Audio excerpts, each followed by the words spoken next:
Hello and welcome to the Roundabout Cast, episode 21. Hey, we can drink now. Yeah, Hey, we have special guest Tyler here, but not Joe. Joe died on his way home to his home planet. coincidence? Damn it, Tyler, what have you done? Oh, find out on next week's episode. Where Hey. Joe will return. Um, I'm your host, Willer.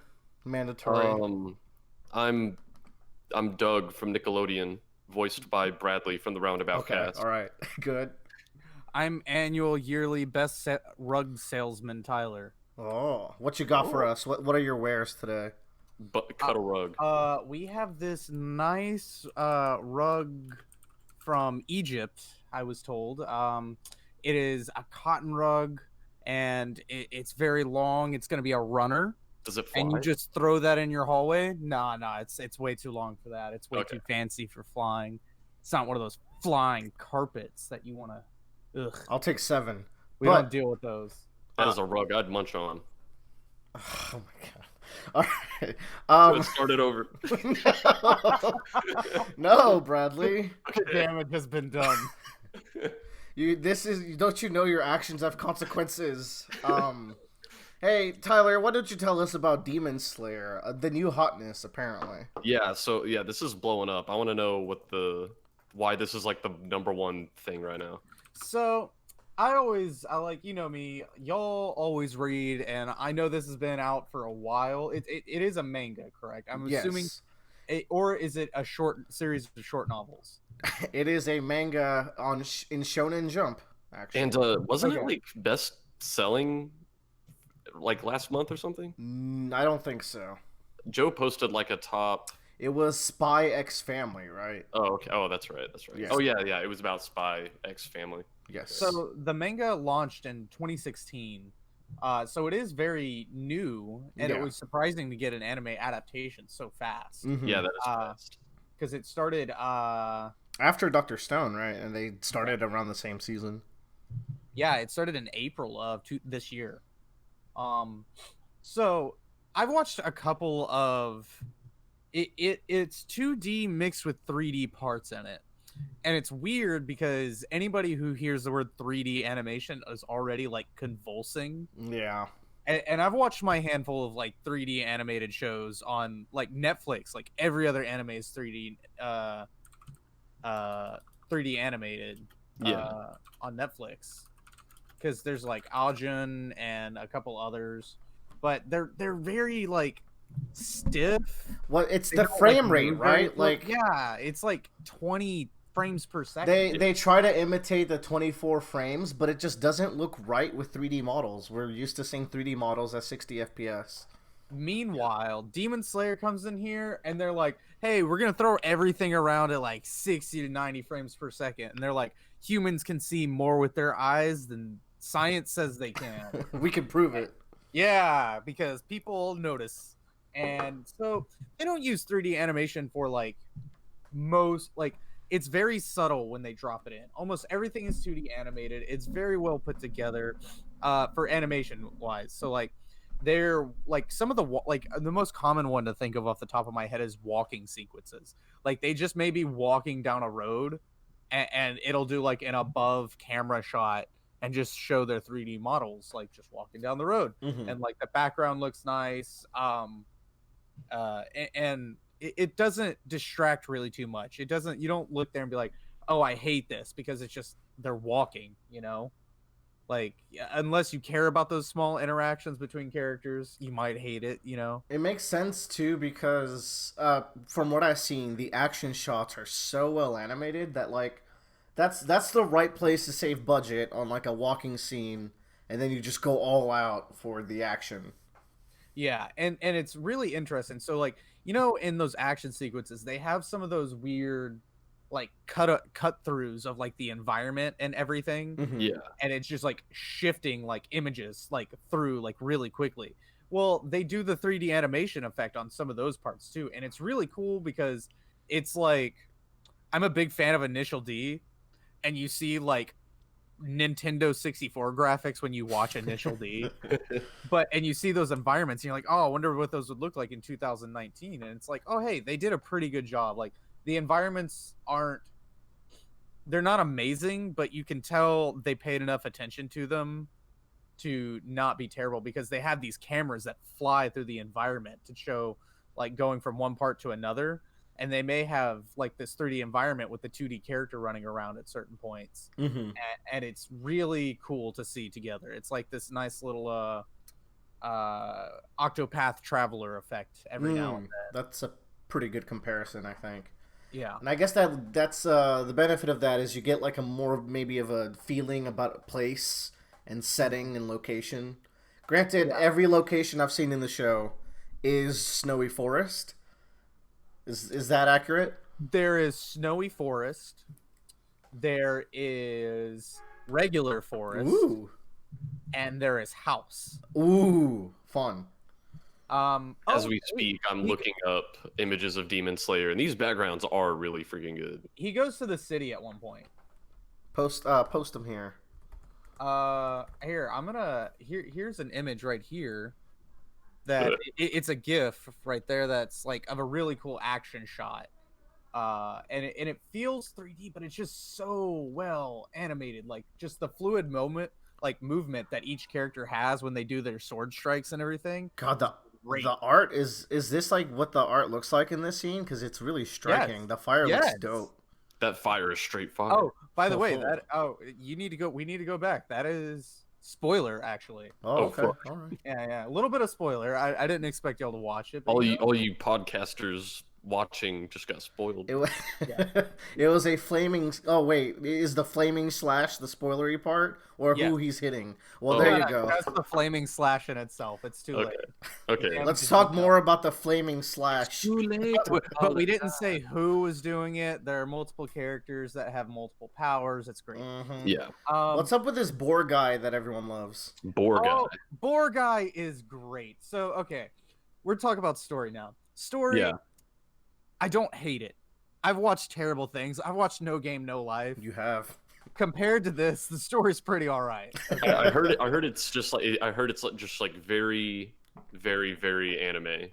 I heard it's very generic, which is not always a bad thing. It's just not novel, and you can execute generic well. It's not bad, and it's executed pretty well. It's got some Hunter x Hunter vibes to it, a little bit. And I know that's like ridiculous to say, but it's got that vibe in a little sense where there are a lot more powerful protagonists in the show that already exist. I see. And we're made aware of them. So there is a power goal to climb to for our main characters that we follow throughout. So they have like, in the 26 episodes, they have like, I think 4 episodes that are dedicated to like a training session. And it's literally Heaven's Arena from Hunter x Hunter, where there is a protagonist we're introduced to who already knows these skills and everything, and then it's like, oh, we had no clue because we stopped training, and it's like, oh yeah, like very common things that everybody does, and so they have to like go learn those. But I see. Anyway, premise of the show is we learn very first episode. I won't try to do more spoilers other than this, but very first episode, very well set up that his family's gonna die in it. Good foreshadowing. His family gets slaughtered by a bunch of demons, except for his little sister, who is the girl you see with the bamboo. Nezuko. Yeah, I was gonna comment on her because the reason I knew about the show in the first place is I follow like a million different artists, and in the span of like 3 days, every single one of them drew fan art of this girl, and I was like, who the hell is this? Everybody in the show has like their own colors to them. It's really colorful. Nobody's really edgy, I guess. There is an edgelord Sasuke character, of course, but he gets barely any screen time. The writers are like, hey, shut up, don't talk, and he's like, yeah, I say like 3 words. It's great. So she gets infected with demon blood. And Sasuke character is actually about to kill her when Nezuko ends up defending her brother, even though he's like bleeding and she's like drooling at the mouth because she wants to eat him. because like that's what the demons do. It's very Tokyo Ghoul. Yeah. You get turned into a demon and then you eat people. I've actually read the first 3 or so chapters, so I've seen these things that you're talking about in the manga. Yeah, but she ends up being pretty cool because she has demon powers, but she's like, she turns vegetarian. So you get to see how that works out. Does it ever explain, or maybe this is a spoiler, but do they try to address the fact that she still has humanity? Because I feel like, oh, she's just a special girl wouldn't be a very compelling reason. It is part of the story Cool. because there will be other characters that you meet throughout the first season if you go watch it, more if you read probably. Which I will read or watch at some point for sure. Yeah. There are other people that explain certain reasons why she may or may not. Okay, cool. And cool. there are other demons that we encounter that have stories not similar to hers, but the main character feels sorry for demons. Mm-hmm. And he tries to understand that as he chops their heads off in really cool ways, it's not always their fault. I like that. Not to say too much about late game Attack on Titan, but in early game Attack on Titan, Eren being such an edgelord, it gets a little old, right? Yeah. Yeah. So like I kind of like this idea of like the sympathetic, but he has to do it kind of main character. Yeah, our main character's not an edgelord. He is like the super nicest guy ever. There you go. He's a great protagonist. Then we have. I'm going to talk a little bit about the characters. There's a little bit of spoiler. I like this spider dude. I'm posting a picture of it. He looks really cool. We don't talk about that. That is spoiler. Okay. All right. Whoa. That's spoiler. There's a person who looks really cool in this show. Yeah. He has nothing to do with spiders, I promise. Okay. Well, there's a spider web, I assumed. No, I'm trying to cover you. I'm trying to cover up for you, dude. Oh wait. I mean, Pop-Tarts. Pop-Tarts.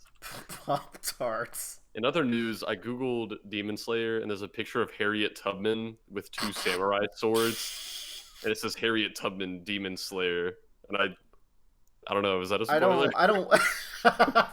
Bradley, stop spoiling. Okay. Go on, Tyler. You're talking about the characters. Okay. So,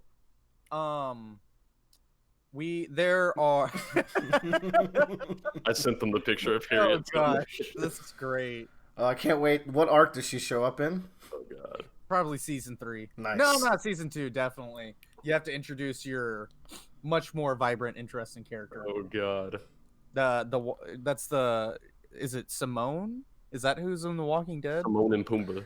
Michonne. Yeah, Michonne. Michonne. There Yeah. you go. Okay, so we have our other 2 characters that Yes. join our main character because Demon Slayers, they always travel by themselves, but of course it wouldn't be an anime without your Brock and Misty tagging along. Ooh. Oh yeah. Anyway, we got Zenitsu. This guy is great. I've heard of this guy, the blonde one. The blonde character. He's got this nice flowery yellow robe. It's fantastic. Let's see. He is the. Do we curse on here? We do. We are allowed to say the swears. He is the biggest bitch ever. Look how cute he is. He is terrified 24/7. He is scared of his own shadow. At one point, he's hiding behind the children they're supposed to be saving. Jesus. Man, that is not a good way to be in a series called Demon Slayer. He slays though. He does. Oh, yes, Queen Slay. Yes. I'm not going to spoil Okay. what this character's powers are, but he's fantastic. Awesome. And then we have Inosuke. The Boar Man. The Boar Man. It would be Inosuke. Inosuke. Or Inosuke, rather. Inosuke. It's Inosuke. Yeah. Boar Man is fantastic. So this character he's got 2 samurai. He's got 2 swords, which is fantastic. Whoa. The 2-sword style. He is that. So Boar Man, it is. I'm not gonna spoil anything, so I'll let you just figure it out on your own. But it was somebody who was just raised in the wild forest. Okay. And they have 0 context of the regular world. Like at one point they're trying to show him kindness. They're just being nice to him. Yeah. And he doesn't understand. Like he's like, what is like? He's just he's an animal. Basically, he is like a wild pig. If That's you're a character I could get on board with. yeah, he just shows Rachel. like Yeah, basically. he just shows like, oh yeah, oh what is this weird feeling I'm getting? He does talk. He yells more than Asta does. Ooh, bold claim. And this is Asta combined with the Black Knight from Monty Python in the Search for the Holy Grail. What the Ooh. fuck? Yeah.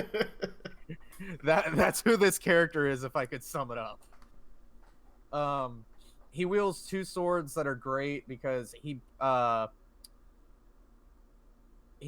of gets like they have like jagged edges on him, and he loses them at one point, and then he gets like new swords made for him, and like you're seeing the swordsmiths are great in this show, by the way. We only see them a couple times, but they're great.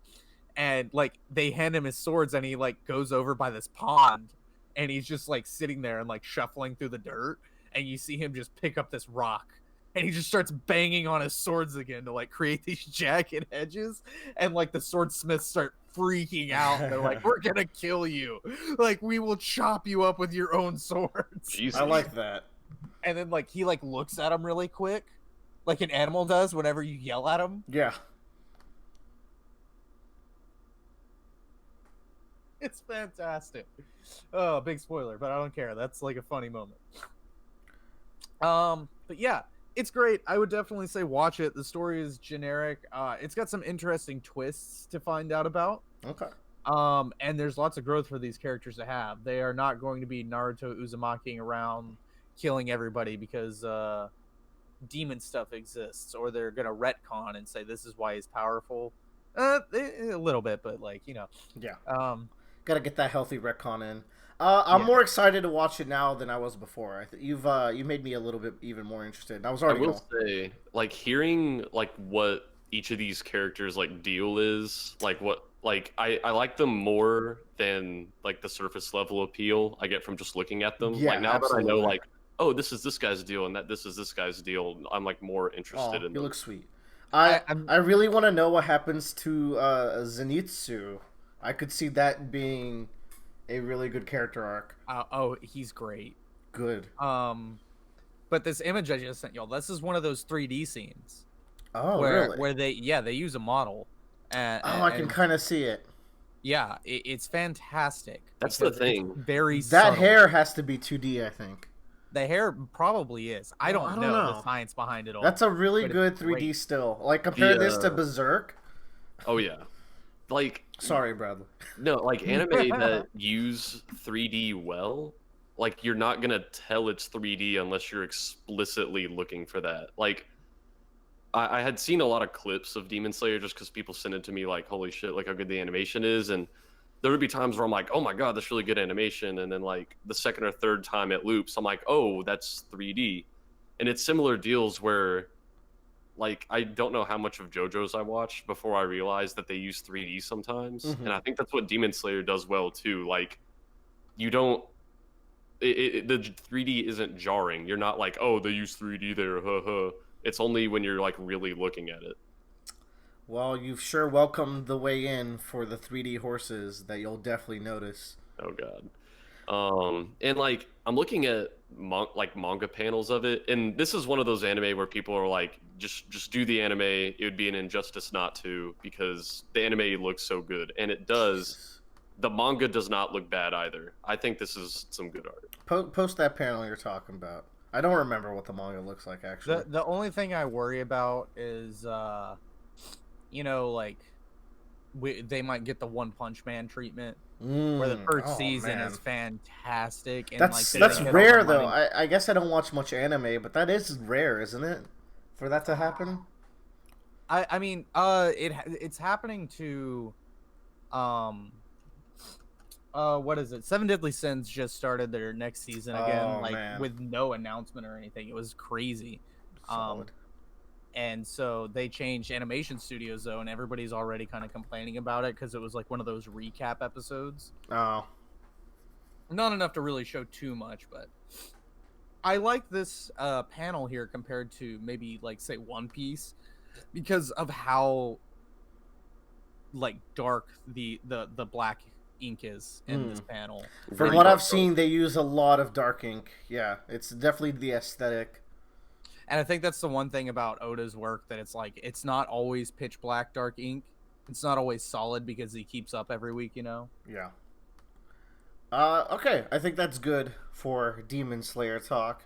Maybe Demon Slayer not so bad. I would say give it a watch. It is not overhyped. It's pretty good animation worth watching. I'm assuming it's on Crunchyroll. It is on the Crunchyroll. We do not have a Crunchyroll code. We are not sponsored. Good luck. I was just about to. All right, never mind. Here, I will. Hey, it's on Crunchyroll. Watch it on Mozilla. They, even with ad block, you don't get commercials. If we weren't like 20 minutes into this segment, I would pull out one of my Crunchyroll codes. You know how they give you like passes, but fuck it. Yeah. All right. Bradley, I'll tell you what we're talking about next. Tyler, give us a little Destiny 2 rundown. Now that it's free, more people are playing it. Me again? Yes. By the way, going into this, everything you're about to hear is free, except for maybe the parts that aren't free. I don't know, Tyler. You know stuff. Thank you, Bradley. Very helpful. Tyler knows stuff that I don't. Oh man, y'all are spoiling me with me getting to talk so much. I hope y'all know that. Well, We're glad you're in the need to hear more galaxy. Tyler takes. Yeah, and then y'all are gonna kick me out of here in like 10 minutes. Get the fuck out of here. Get the fuck out of here. Better enjoy your time while you can. Anyway, so Destiny Studio Bungie has been set free from their from the publisher Activision. I won't actually get into anything negative here. That was a glorious day in Tyler history. The word Overlord was about to come out, and Tyler resisted. I will say that I follow a lot of the developers at Bungie on Twitter. I'm pretty sure they had parties for the next couple of days after that. Like, they were partying already and celebrating, and I'm sure, like, of course they said, like, it was great in a lot of ways to get the project started, and it wasn't a negative thing that they parted ways. I mean, they seem pretty happy about it then, huh? Bungie was happy about it, as well as Activision was, because they wanted to pursue something and believed in something that Activision didn't really see. And so Activision was like, okay, well, y'all want to do this. We've been struggling a lot to keep like moving on with this, so we're okay to part if you are. They were really happy about it because now they're able to pursue their vision of what the Destiny 2 franchise can become versus what Activision wanted to become. So with that being said, actually, Bungie's been able to be a lot more open about their development process. They had like the game director, Luke Smith, actually released like a 30-page like diagnosis of Destiny 2 so far. Like all the problems that were currently ongoing, or what? Problems they've had all the way up until this point with Destiny 2. Problems, solutions, good things, bad things. It's just a 30-page analysis. Like a post-mortem midway through like the life cycle of the game. Pretty much, yes. So this year, October 1st, actually, I think, Destiny 2 became free-to-play with it transferred to Steam away from Blizzard's app. What is that? Battle.net. Yeah, Battle.net. They removed themselves from Battle.net and transferred over to Steam. Everybody was able to keep their content because Bungie also wanted to do cross-saving, because Destiny 2 is available on PS4 and Xbox One, and they wanted people to be able to, and PC now, and they want people to be able to move between platforms really easily so they can play with all of their friends. And also, that's just so good, because I know one reason that people are really worried, and I don't know if you should call it worry when it's like a certainty. They're worried that Overwatch isn't going to do amazing on Switch, because so many Overwatch players are like, I'd have to literally restart my entire profile because there's no cross saves. So they're like, I'm just not going to get it. Yeah. Fair enough. And I had to do that with Destiny 2 whenever I first I got it on Xbox, and then like 2 months later or 3 months later, it came out on PC, and I went hard on Xbox. Like, I almost completed all of the content within that first 2 and 3 months. And like Destiny content, there's usually a lot. Depends on who's hearing that and who's actually like playing. If you're casual, there's a lot. If you go hard, there's not enough. That's just how it be. Yeah. Yeah, no, that's fair. It's like I know in Monster Hunter it can be the same way sometimes. Yeah, that's like going through all of the newest Monster Hunter content. What was it? The ice one? Yeah, the Iceborne and like you complete all the story missions and you're like, "Oh, well, that wasn't enough." Granted there's a post game, but like people do like they finish stuff really early and then they get to the post game and they haven't adjusted some things cuz of feedback, so they have to kind of deal with like a lesser state for a while. Mm-hmm. So that's like people will go through all of like Shadowkeep just came out, and I'll talk more about that. That's their most recent expansion, but people go through that content in like a week. Um, that's for their really hardcore player base, and they've catered content really well for that player base because they're like, hey, we know y'all are gonna go through all this content in like a few days. All right, here's the raid gonna drop. Here's the raid. If you beat it in the first 24 hours, you get this super cool emblem. You beat it in the first 2 weeks, hey, here's a bomb ass like $150 jacket you can buy.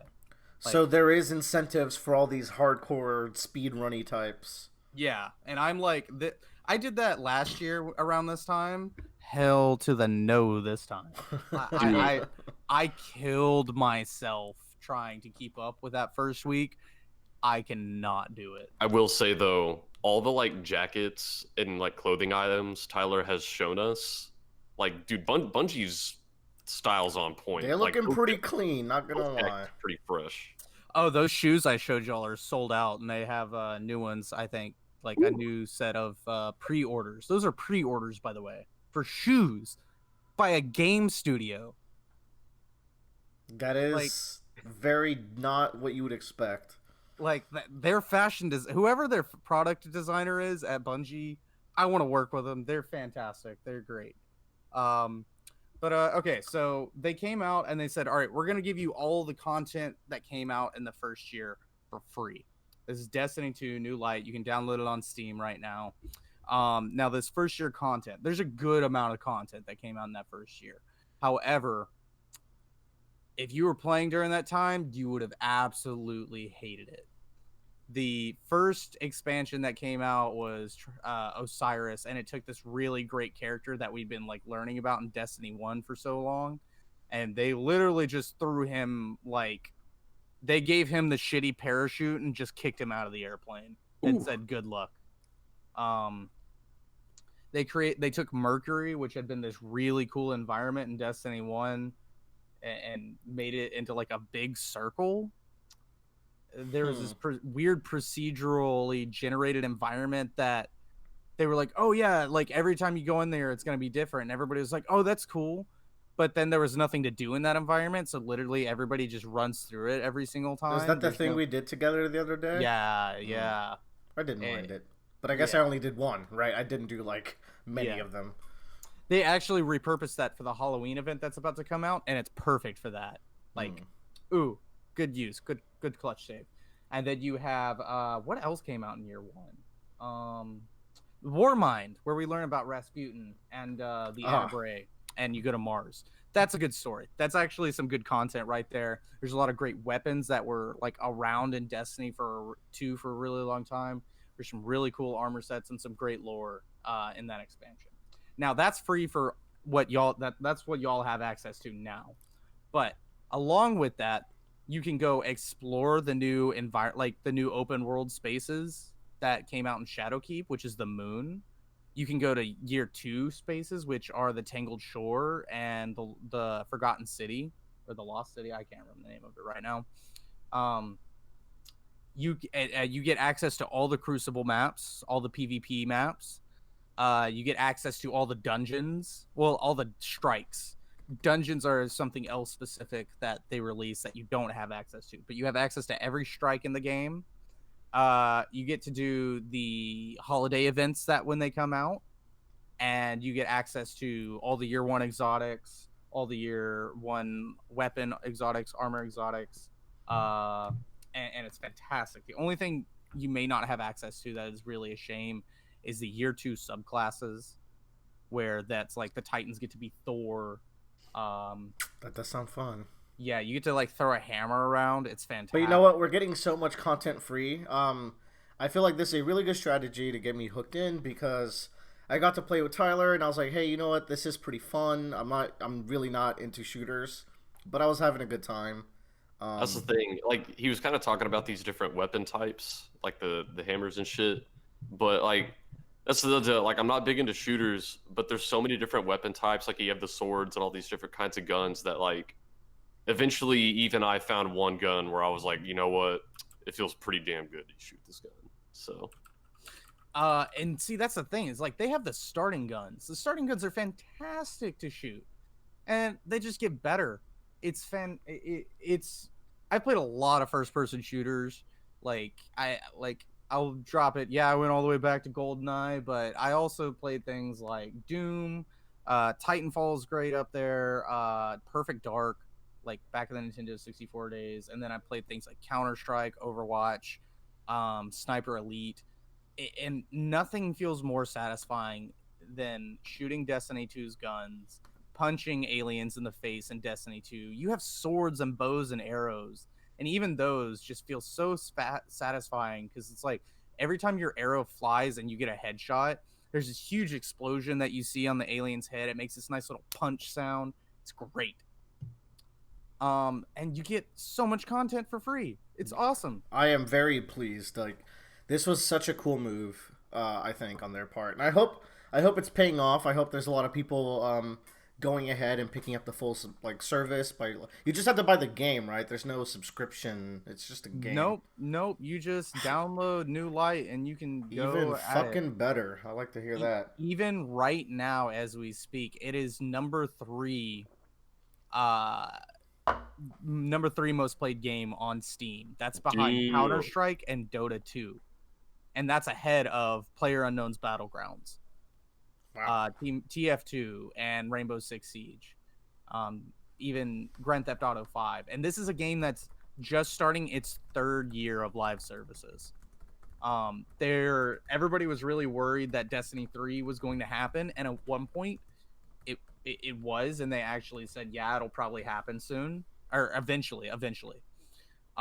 Since then, like they haven't said a single another word about it. It may not actually be happening anymore at this point. We won't know because they want to work on Destiny 2 for another 2 to 3 years. They've already said that it will have a minimum of a 5 year lifespan. Okay. I remember them saying that like Destiny 1 was 10 years or something, and then they didn't really follow through with it. No, they said Destiny will have a 10 year Oh Oh, yeah, lifespan. The sure. asterisk. Destiny back when there was only one Destiny. Yeah, what they said the Destiny universe will have a 10 year life. They did not use the word universe. They They said didn't. They didn't Destiny. cheat. They didn't technically They cheat. didn't fucking know. But what's happening right now is great. They've already said they will have a new game. They have a new IP that's going to come out in like 2023 or something. Oh, So we'll have to see what that is. But with year 3 that's about to happen, they're doing this whole like Guild Wars 2 type of unfolding story where they have season pass, and they had a season pass in D1. They just brought it back now. And as you play through it all, like every season is going to have some type of like overarching story for the next year, with lots of miniature stories in between. So I'm really excited to see how this happens. The lore in Destiny is also great. If you're a really big story junkie and you want to know all these characters, all their backgrounds, where they come from, oh, Destiny has more lore than you will be able to know what to do with. I am very impressed with. I can tell that they put effort into the story, and I might not be interested in it. I'm not much of a sci-fi space kind of guy. But maybe one day I'll dive in because I appreciate passionate storytelling. Either way, The developers are mega hella passionate mega and hella. mega hella. Anyway, it's really great because there's a lot of interesting characters. I say that, but like the main one right now for me is the Dredgen, or the Drifter. It's this weird guy who just kind of shows up out of nowhere. He looks like a human, but he's like thousands of years old, so he's seen some shit. Um, but you don't really know what shit, and you have to kind of figure that out. and there was some game related content in the first year that they got rid of. That guess what? He's associated with those people from that year one content. So, oh shit, what's happening with that? We don't know. Find out next time on the next episode of Dragon Ball Z. It's great. I look forward to hearing it from you. It is our destiny. Experience it for me. I will rant about it at 3 a.m. whenever I figure it out. Whenever I solve the mystery. Good. I hope you can. You and Nicolas Cage. I was about to call him Luke Cage, which would have been very embarrassing. Scorpion. All right. So, we're going to talk about Joker now for just a little bit. Tyler hasn't seen Joker. We are giving him the choice to bow out. And we care about spoiler-free content for everybody. We do. Everybody. Except my content. Nobody cares about what I watch, so it's great. I can That's spoil not it for true. as much as more. I did not let you spoil Demon Slayer. So, actually, before you leave, we could do like a spoiler-free Joker, like a spoiler-free review. It's a new movie, so it's good to do those anyways. Is it new? It's been out for like 2 weeks now, hasn't it? That's new. Also, that's enough time to do non-spoiler-free reviews. I mean, we're going to after you leave. Don't worry. Nah, you can go Don't ahead. get me wrong. I'm not gonna watch Joker. You could just sit around then and just watch us talk about weird shit. I will sit around and talk with y'all about some weird shit. Okay. And then your boy's got to get his slices too. He's got to get his slices. He's got some Destiny 2 to play. All right. No, I got some food to get. Bradley. Yes. What were your thoughts on Joker? I think the first thing that Willard and I said as we were, we watched the movie, we went and peed as we collected our thoughts. We were walking out of the theater, and I think the first thing both of us said was, it was a good movie. It wasn't a great movie. Yeah, and I still hold that. Yeah. Now that I've had time to digest it more, I'm gonna hold pretty firm on it. But why? In fact, I might be slightly more negative on it. I don't know. It's hard to tell. In general, one thing you gotta know if you're gonna watch Joker is that it's a really bleak and dark movie, I would say. Yeah, and I do it like it's, and this is coming from someone who I really love a lot of really dark and bleak stories, but Me too. there kind of has to be a light at the end of that dark tunnel. Or even if it's a story where the villains win, Yeah. the heroes, there needs to be heroes to counteract either their ideals and get like a moral victory in or something like that. Like, Yeah. Like, I do think there is a dim light at the end of Joker's dark tunnel. I do think there are some positive like messages and social commentary you can get out of the movie, but it's just not enough for this to be not totally depressing. and I think part of it is that in the end of the day, Joker is captured, but he kind of wins. He starts a big revolution. Yeah. Now, it's hard to, one thing also, it's hard to say what's real and what's not in this movie. So, hard to say how much of that revolution was real. I'm going to go ahead and say that aside from him getting, like, the car colliding with the police car, the riots were real, you know? Yeah. And they did indeed lead to the death of Thomas and Martha Wayne. Yeah, that's an interesting thing about this movie, and it's something I did really like about this movie, even though I'm not sure what kind of effects it took for other people. There's a lot of events in this movie that are shown to you that do not actually happen. I think that's kind of cheap sometimes.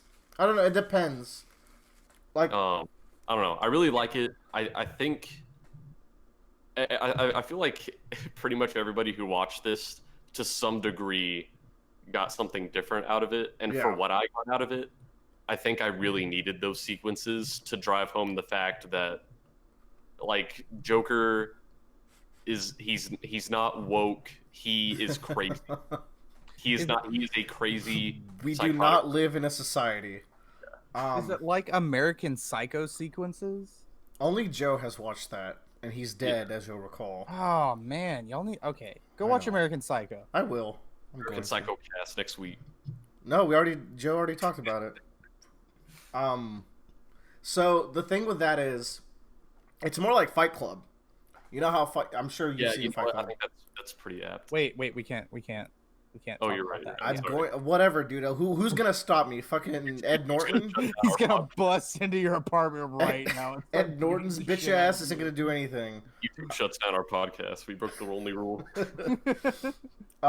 It's like that because there are certain sequences that are happening, but they're not really real. There's not that much that is like blatant though, but there is one scene in particular where I think they drove it home too hard, where he walks into the girl's apartment that he's been seeing the whole movie, and he's been dating her.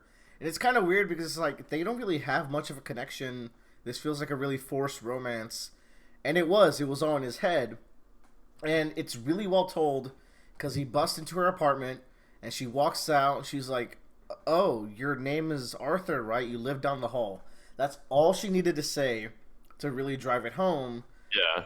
But then they play a bunch of flashbacks of when she was there, and then, oh, she wasn't actually there. It's like, okay, Yeah. I get it. I feel like they were spelling it out too much because I think at that point in the movie, if you didn't already know, you weren't paying attention. Also, her giveaway, like, oh, your name is Arthur, right? Like, and usually I don't complain about stuff like this, but it felt a little too blatant. Um, what did you think about Joaquin Phoenix's Joker?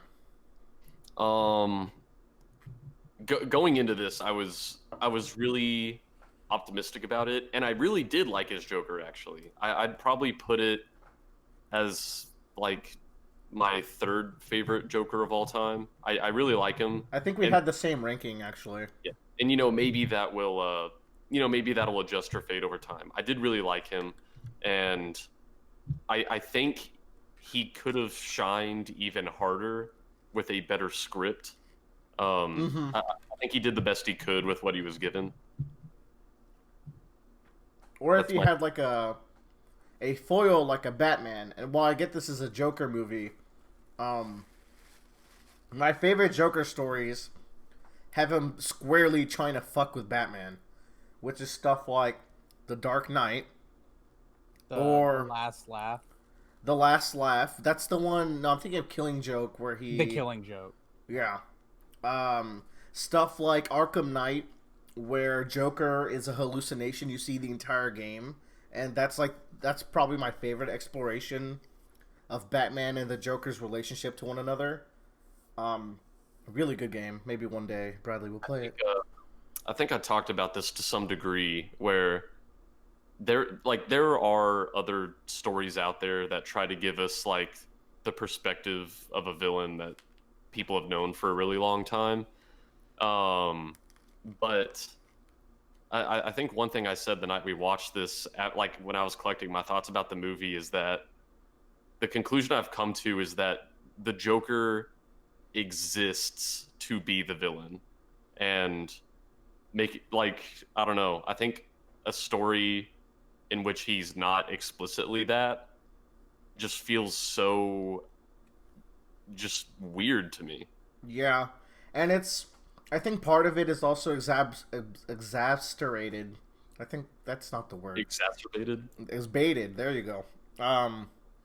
By the fact that Thomas Wayne was kind of a dick, and to be fair, he had a lot of reasons to be mad at Arthur. He fucking stuck his fingers in his son's mouth and is accosting him in a bathroom. But also in the news, he just was portrayed like one of those politicians that you can't trust. Yeah, and like for all those people who are gonna come in here like, oh well, Thomas Wayne isn't always a nice guy. He's been a dick in other comics, but yeah, like he was. those comics have Batman. He had pretty much no redeeming, like humanitarian qualities in this incarnation. Even in the stories where Thomas Wayne is negative, it's really usually about how Batman comes to terms with that and builds his own moral compass based around that. This story has no really good guy. The closest thing would be Murray, and he kind of has like a moral debate with Joker in the climax of the movie, which I thought was pretty good. But also, Murray's not even like the best person because he brings out this guy's video to make fun of him, which, by the way, Screen Rant, who does the pitch meetings, they were like, "Oh, how do they record that in the '80s? Like, they don't have camcorders back then." But anyways, um, yeah, like Murray was using Arthur for laughs, and he was letting him talk on the TV for views. So like he kind of fed into his ego there at the end.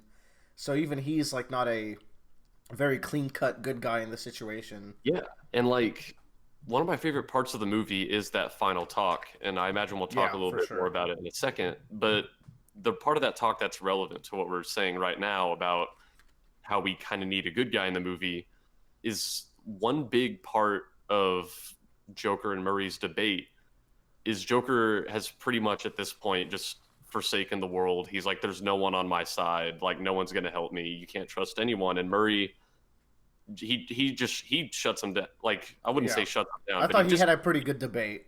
yeah, he disagrees immediately. He's like, no. He's like maybe there's a lot of shitty people, but there are good people in the world out there. Like, you're wrong. There are good people in the world. And I feel like if the movie wants to drive this point home, we needed maybe one more good person. Shit, man. Yeah, I can't think of a good person because even the mom was a terrible person. Yeah. The I think if we girlfriend just never really existed. yeah, like if we just had one more of these good people that Marie's talking about, I think it would make that argument much more compelling because I do I on some level I agree with both Joker and Yeah. Murray some of the points they make in their conversation. Yeah. We And do I'm live in a society. yeah, I'm wholeheartedly on Murray's side when he says there are good people in the world, but in the context of this movie, It's hard to see that. there aren't really good people. Likewise, I thought it was a little hard to see the corruption of Gotham because the movie has a lot of stereotypical, like, Joker gets bullied, rich people accosting women on the train. Yeah, it's not really the corruption of Gotham. It's just a few people being dicks to Joker. The health service lady, they run out of funding, so she can't help him anymore. I think that's the closest. But it's like it's all so abstract and generic. You know, it's just like, oh, bad things are happening to Joker, and all of society is mad, and we could see some riots, but we don't really see if that's his main character motivation. Pretty much, is just the society has treated him badly. I feel like they could have picked better examples and better written examples than just some kids literally yelling "beat him up" and taking his sign, or some guy singing clown songs at him after they try to like assault a woman. Like it was just the first third of the movie. The script was very by the numbers, I think. Yeah, I think on the other side of kind of the debate here, if I want to give points to Joker, both the movie and the character, as far as like kind of a good social message it's putting out there, it kind of has to do with one of the points Joker makes, where he, to some degree, he got to the point he did because society, who we live in a society. He kind of got to the point he did because a lot of society doesn't know how to deal with people who have these kinds of mental disabilities. Yeah, I think that was the strongest point.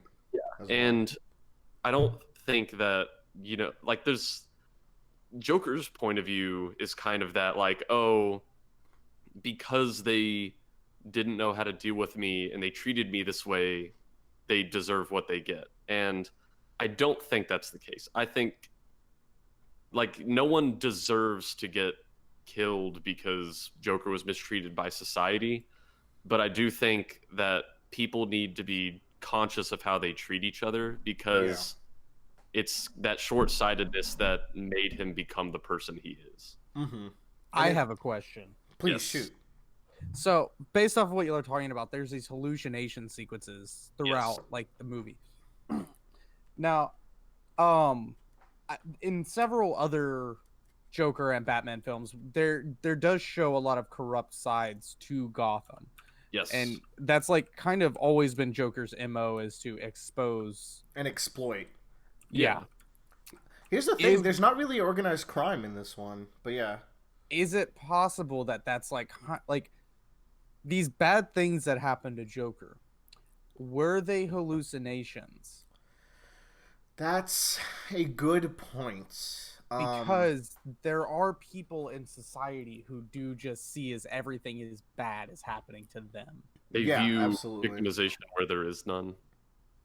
And he's going like, that's Harley Quinn's character. She is his psychologist, and that's like his power is supermania. I think that's it. Yeah, I think that's an interesting read on it. There could be some scenes that could be interpreted that way. I think, like maybe the train scene was not like the dudes even started singing, right? And I feel like that was a tell to that some of that was not quite real. They're not going to be singing as they approach him. So you might be onto something. Just trying to look a little deeper. I'm listening. There's a lot of bad things I can say about this movie. I actually really like the aspect where there are things presented as if they're actually happening that are not actually happening. One of my favorites is the very first time we really see it with Murray, where he pictures himself at the Murray show. Yeah, I think that's a really good way, because I think that's the most... It's the first time we see that type of thing happen, and it's probably one of the most blatantly obvious cases of this is not actually happening. So I think that was a really good use to put it in the viewer's mind that, okay, not everything we're going to see is necessarily real. As a double purpose, it was just a very clean way to show how he views Murray. Oh yeah. Even though he kind of goes up there and like explicitly says it, even before that, it's like, oh, he watches this every night and he dreams about the day he's going to be on that stage and get the validation from Murray. Yeah.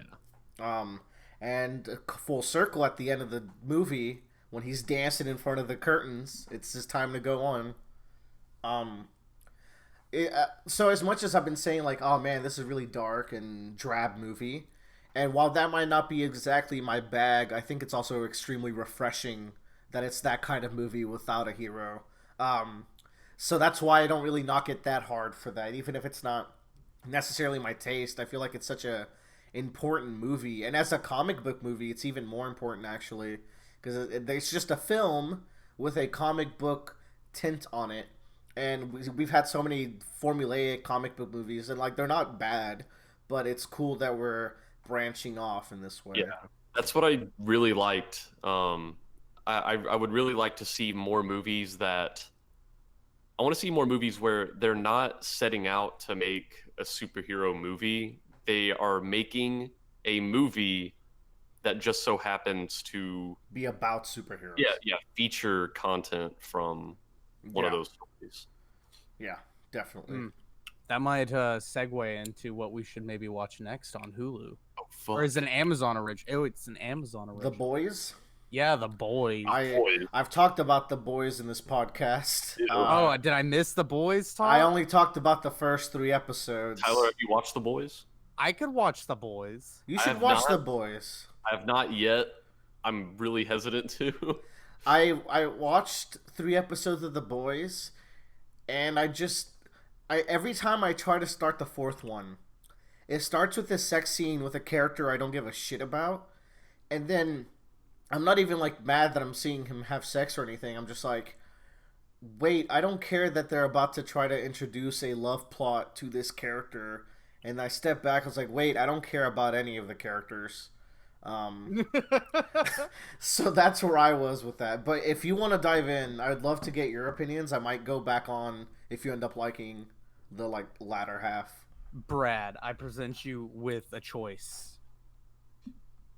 Would you rather watch The Boys or the Chimera Ant arc of Hunter? That would be a hard yes on the Chimera Ant arc. I think the number one thing that's turning me off for The Boys is that we kind of talked about something being bleak without a purpose. Like there has, if it's going to be dark, there has to be a reason for it. There has to be a light at the end of the tunnel.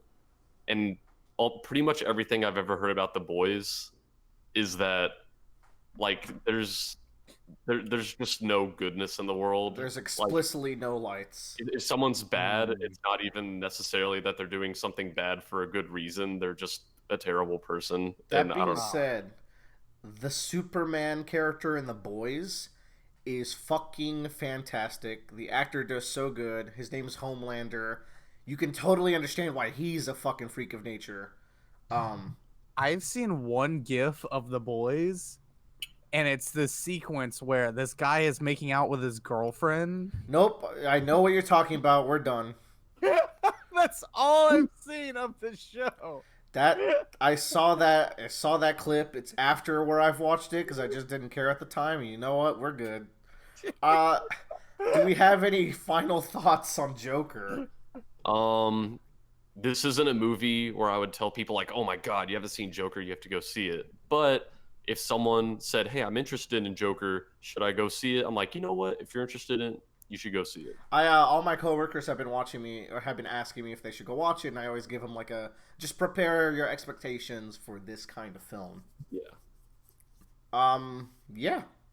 If I had to give one more criticism because it was on my mind, the sequence of him killing those guys and him just going into feeling himself is a little too quick, especially for how slow the movie was moving to that point. Because like after he kills those guys, the descent is very rapid, and I felt like it could have been a little bit more sloped. But aside from that, still really like it. It's probably like a 3 or a 4. It's one of those I need to ruminate on because thematically there's still some good themes. What are you sitting at? I'm sitting at a 3 out of 5 right now. I think I'm sitting at a 3 as well. Go watch Joker if any of this sounds interesting. There's I can definitely see why people would like it though. Yeah. For sure. For sure. Actually, I guess Tyler, this is where we send you off. Yeah, this is where I have to go make my space deliveries. Yeah, you Go gotta get go. And They I need will those fade rugs, into the man. background and slowly fade away and disappear into the night as I drift off into space like that one movie with Sandra Bullock. Ooh. Gravity. So, eagle-eared viewers or listeners rather might notice the fact that Joe's not here, and usually I would never record without Joe or Bradley, but looking at what I plan to talk about this week, there was so much Willer and Bradley stuff to where I thought, well, it'd be worth it to do it just to like there's still going to be a lot of content with just me and Bradley. So I thought it'd be worth it. When the Joes aren't home, the Breaking Bad boys come out.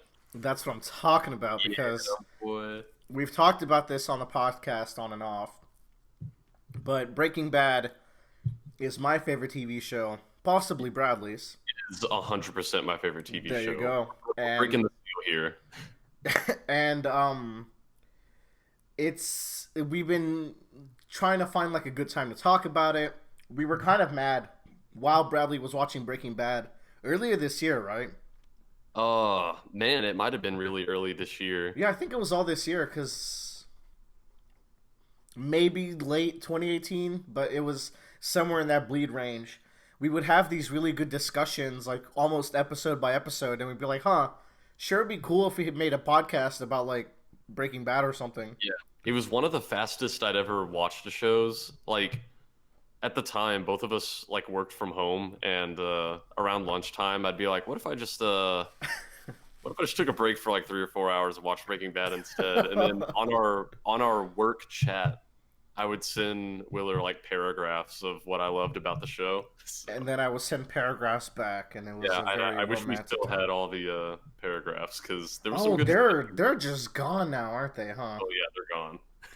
Well, if we don't get it all through in this podcast, we will do follow-ups, Breaking Bad discussions. Maybe we'll pull fans for like, what is something you'd like to see discussed that no one ever discusses? Yeah, Um, if anyone ever wants to have any amount of Breaking Bad discussion, Tell us Please, because we will do it. we will talk about it.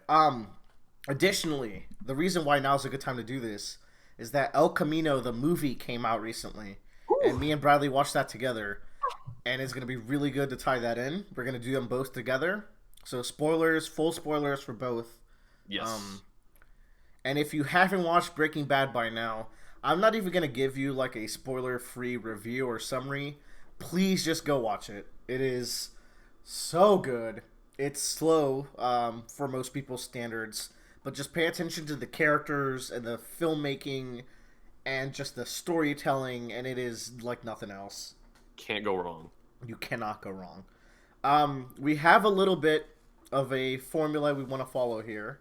Yeah, because trying to just tackle this beast without a spirit guide would. Me and Bradley could shoot the shit about Breaking Bad for 8 hours if you want to listen to that, but we're Yeah, not. but I if we gotta, want, we gotta go to sleep and go to work tomorrow, so therefore we can't. yeah. So we're gonna talk about the technical aspects first, the main characters, then some supporting characters, and then finally try to get themey with it, and then just discuss some of our other favorites. Maybe favorite episodes. We'll throw that in there. Um, Technically speaking, I think Breaking Bad is a really well-made television show, and I think it blends that with its storytelling in really important ways. Like the other day, we watched a video about the music in Breaking Bad. It's really mostly about the music in Better Call Saul, but I watched the Breaking Bad sequence, and it's like just the way music is used in this, for example, it's so important. Where certain characters will have certain thematic elements of their music, and it really comes through when they're cooking meth. Where certain combinations in certain times, in certain periods of times, will have different vibes. So it starts a little messier and more grungy when they're cooking with Jesse early on. It gets a little more classical when you're cooking with Gale. Near the end of the show, when you're cooking with Jesse again, and you're both professionals at this point, you get these really good montages. Um, Probably my favorite one, the one with all the like it has those visual effects of the chemistry happening while it's cooking. I think it's like in season 5, episode 3 or 4 or something. Um, the cooking montages in general are just works of art, like straight up. Yeah, and like that whole deal with the sound in Breaking Bad, it was really cool because like as people who have had like endless discussions about this show, that was even more stuff that we had like never even thought of. That like there's so much depth to this show. There's always going to be something else that the creators did that you subconsciously noticed, but you just have to pull it out. And it's really interesting because I've been listening to the podcast at work. Bradley has listened to some of the podcast episodes for Breaking Bad. It's kind of amazing how like off the cuff that each season was, because the story is so tight that it feels like it was a masterpiece that someone concocted in a cave after like 5 years of just thinking on it. But really, Vince Gilligan is just a really good executive producer who can rein in a team of writers and directors and just every portion of the filmmaking, TV making process, and just all bring them in under his wing and make this amazing product. Where some of the seasons, like I think they said 3 in particular, they really didn't know how it was going to end, and season 3 ends incredibly. So it's like just the amount of talent in that writers' room and that film squad is amazing.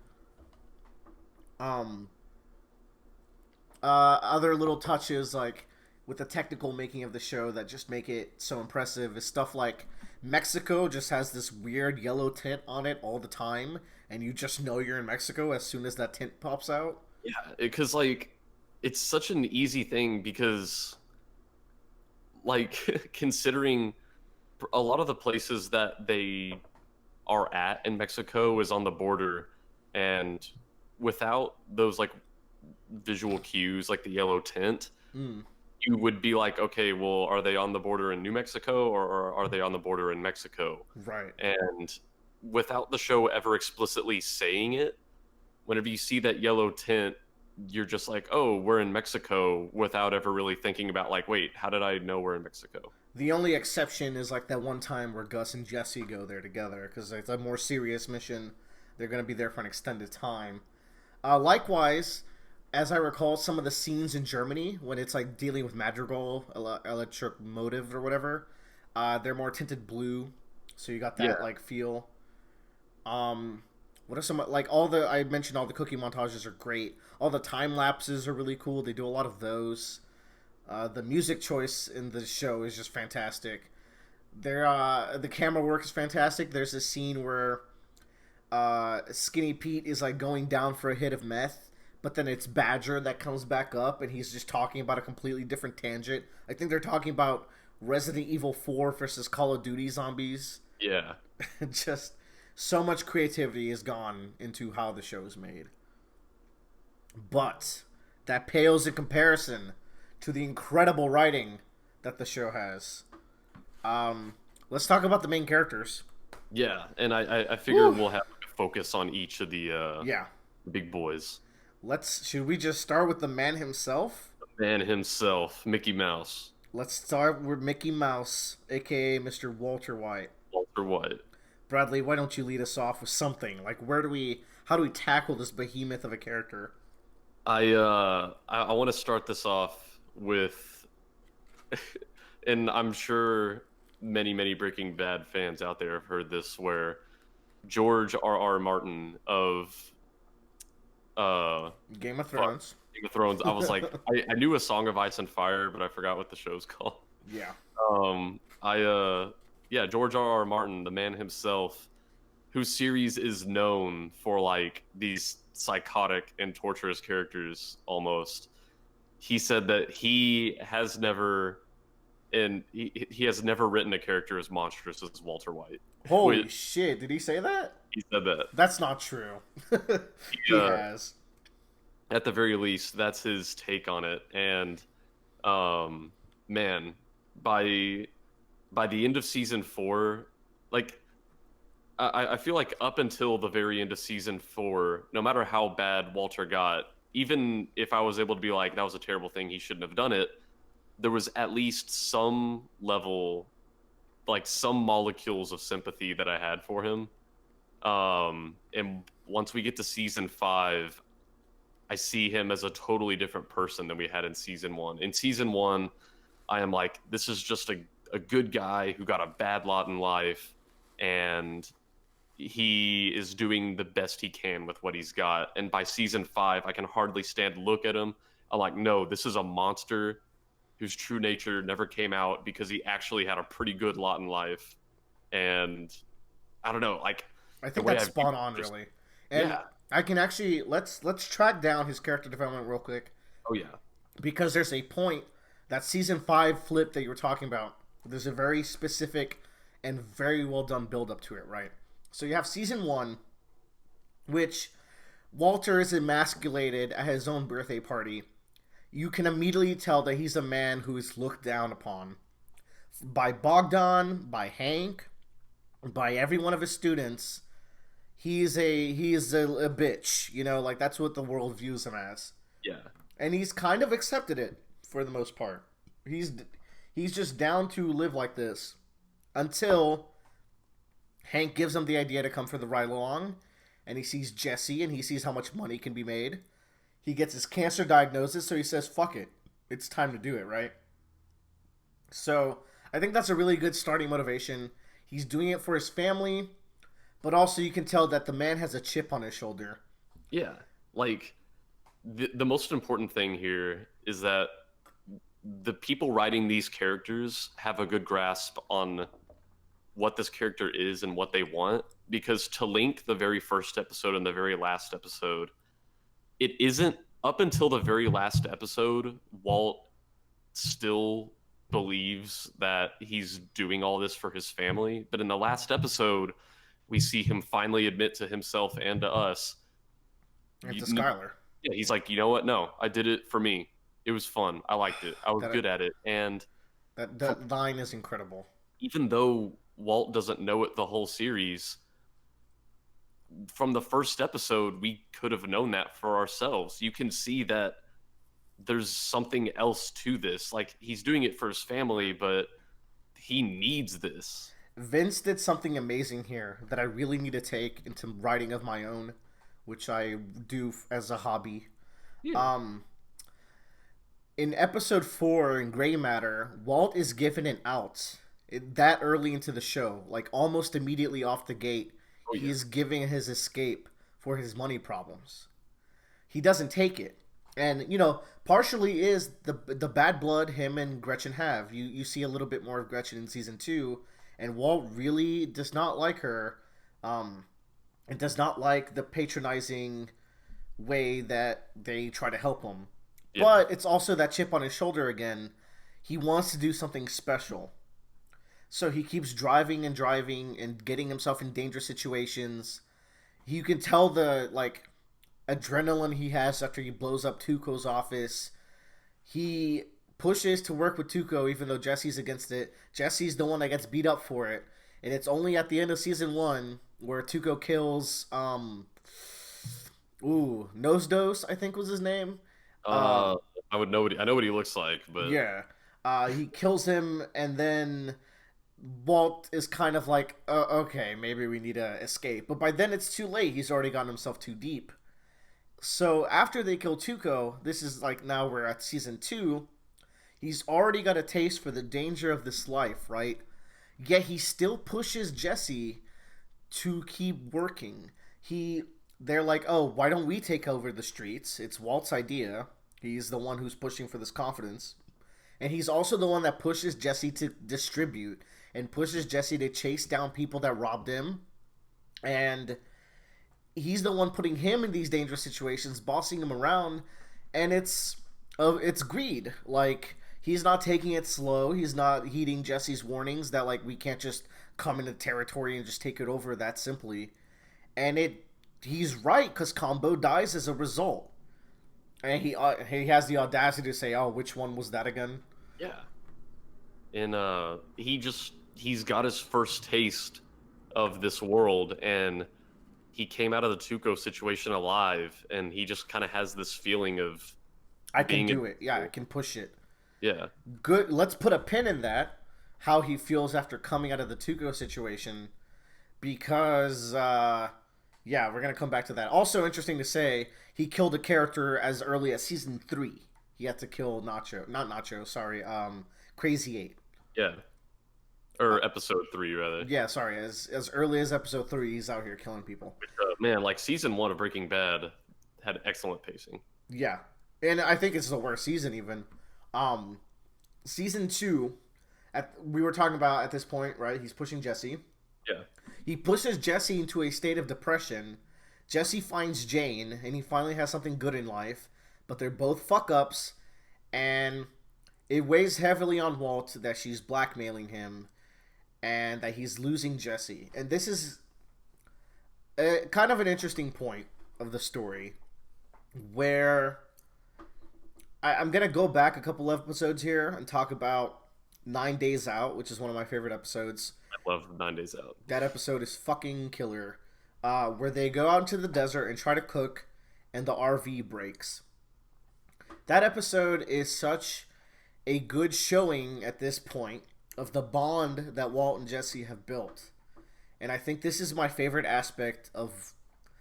I think the characters is Walt and Jesse's relationship. I think it's so interesting, and it has so many layers.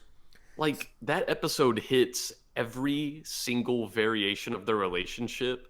We get, like, they go through, like, the strictly business part of the relationship of that episode, and then they finish their cook, and they're like, fuck yeah, they high-five. They high-five, feel so good. While they're cooking, you got these senses of Walt giving Jesse shit and berating him, and Jesse being evasive to authority. You get some of that in the beginning of the cook.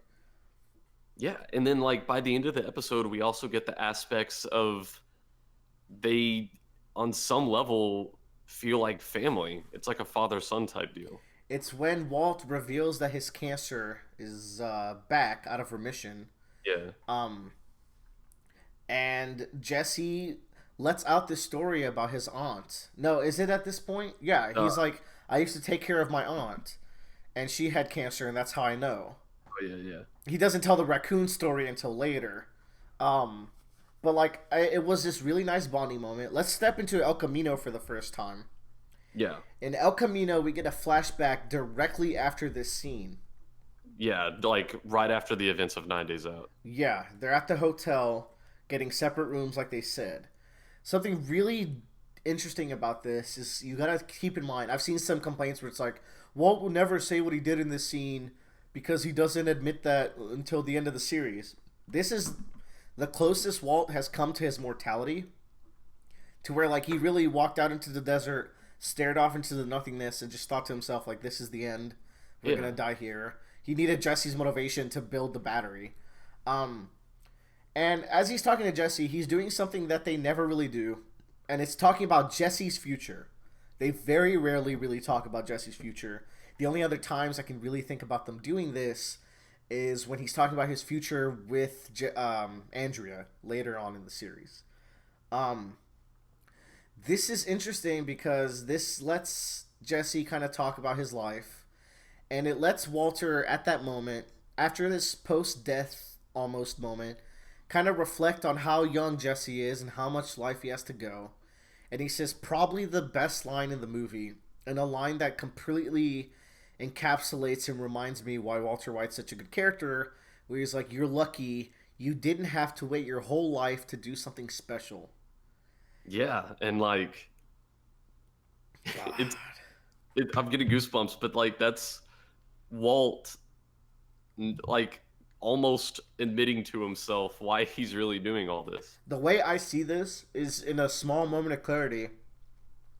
He let slip his own real emotions without even understanding how real they were.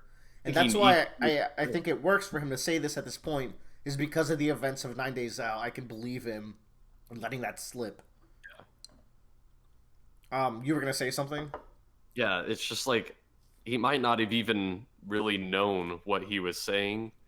Like, or he obviously was conscious of the words he was saying, but he didn't No, realize the level of introspection he had about himself there. the level of truth that his words spoke to his entire character motivation. It might have felt like it was something offhanded to him, but the way that that scene just kind of drops it there, it's also interesting because Jesse's talking about in that scene and in 9 Days Out, it's like, don't worry, man, your family's gonna get your money after you die from the cancer that's back. And after he says that, Jesse doesn't say anything, and like for a moment, it's like he's also considering the fact that he's not doing this for his family. At least that's how I think that's a way Yeah. you could read that scene, which is really interesting. Um, and it's also a good scene to just show it shows all the aspects of the relationship too, because Jesse's like, "Oh, you don't remember me graduating? You were on the fucking stage." That was hilarious. And then Walt says that, and he's like, "What about your future?" It shows his dad's side with Walt, because Walt is his second son. Um, Also interesting thing in season two is after he loses his cancer. Ooh, this is important to bring up actually. After his cancer goes into remission in early season two, he punches the. Or is that late season two? Whenever it is. It is Like, late. It is late. Because it's after 9 Days Out. He wasn't. The cancer wasn't actually back. He thought it was back because he saw the scans incorrectly. oh yeah, yeah, yeah. Uh, Once he figures that out, he punches the shit out of his own reflection because, and we're gonna get to this in the theme section. I think one of the primary themes in Breaking Bad is escaping your own guilt. Yeah. And in Walter's mind, he thought he would die before he would have to face the guilt of his consequences, or the consequences of his actions and his guilt and all that. Which I think is deeply powerful, which feeds into probably. You say the season four is the moment where you can really lose Walt.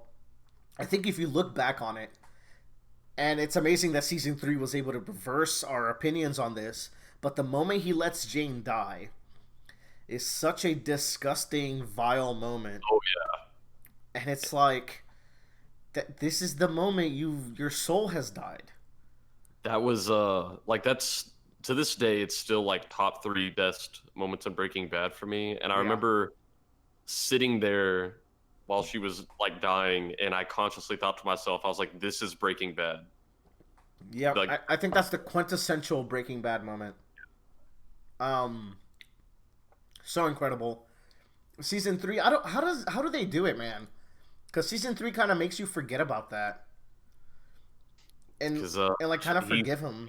to do. Is it because like the drive to of him working with Gus and like the money potential that he's about to make, like maybe that's what like gets us back in, because it is fun to watch. As disgusting and horrible as Walter can be, it's also like feel good to watch his plans work out and him rise to the top.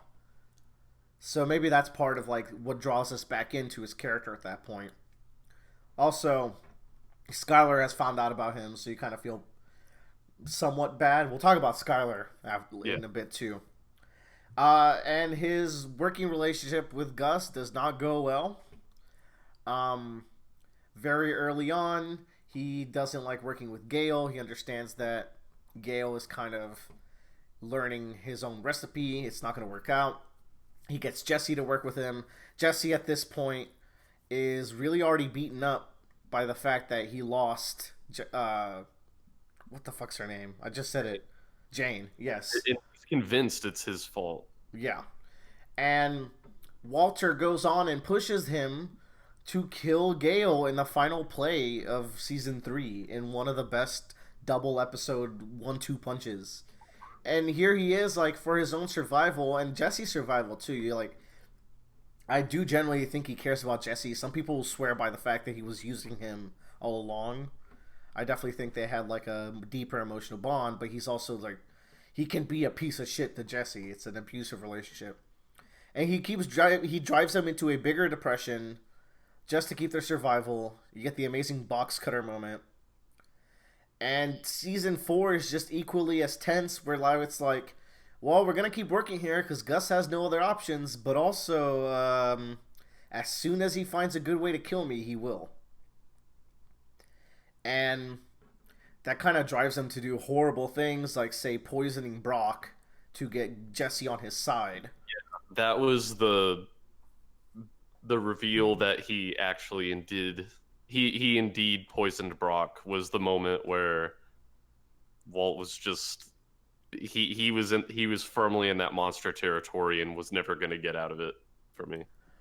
And the thing, it's well built up to it, where oh, we skipped over Fly. We gotta double back to Fly, but maybe we'll do it in the Jesse section.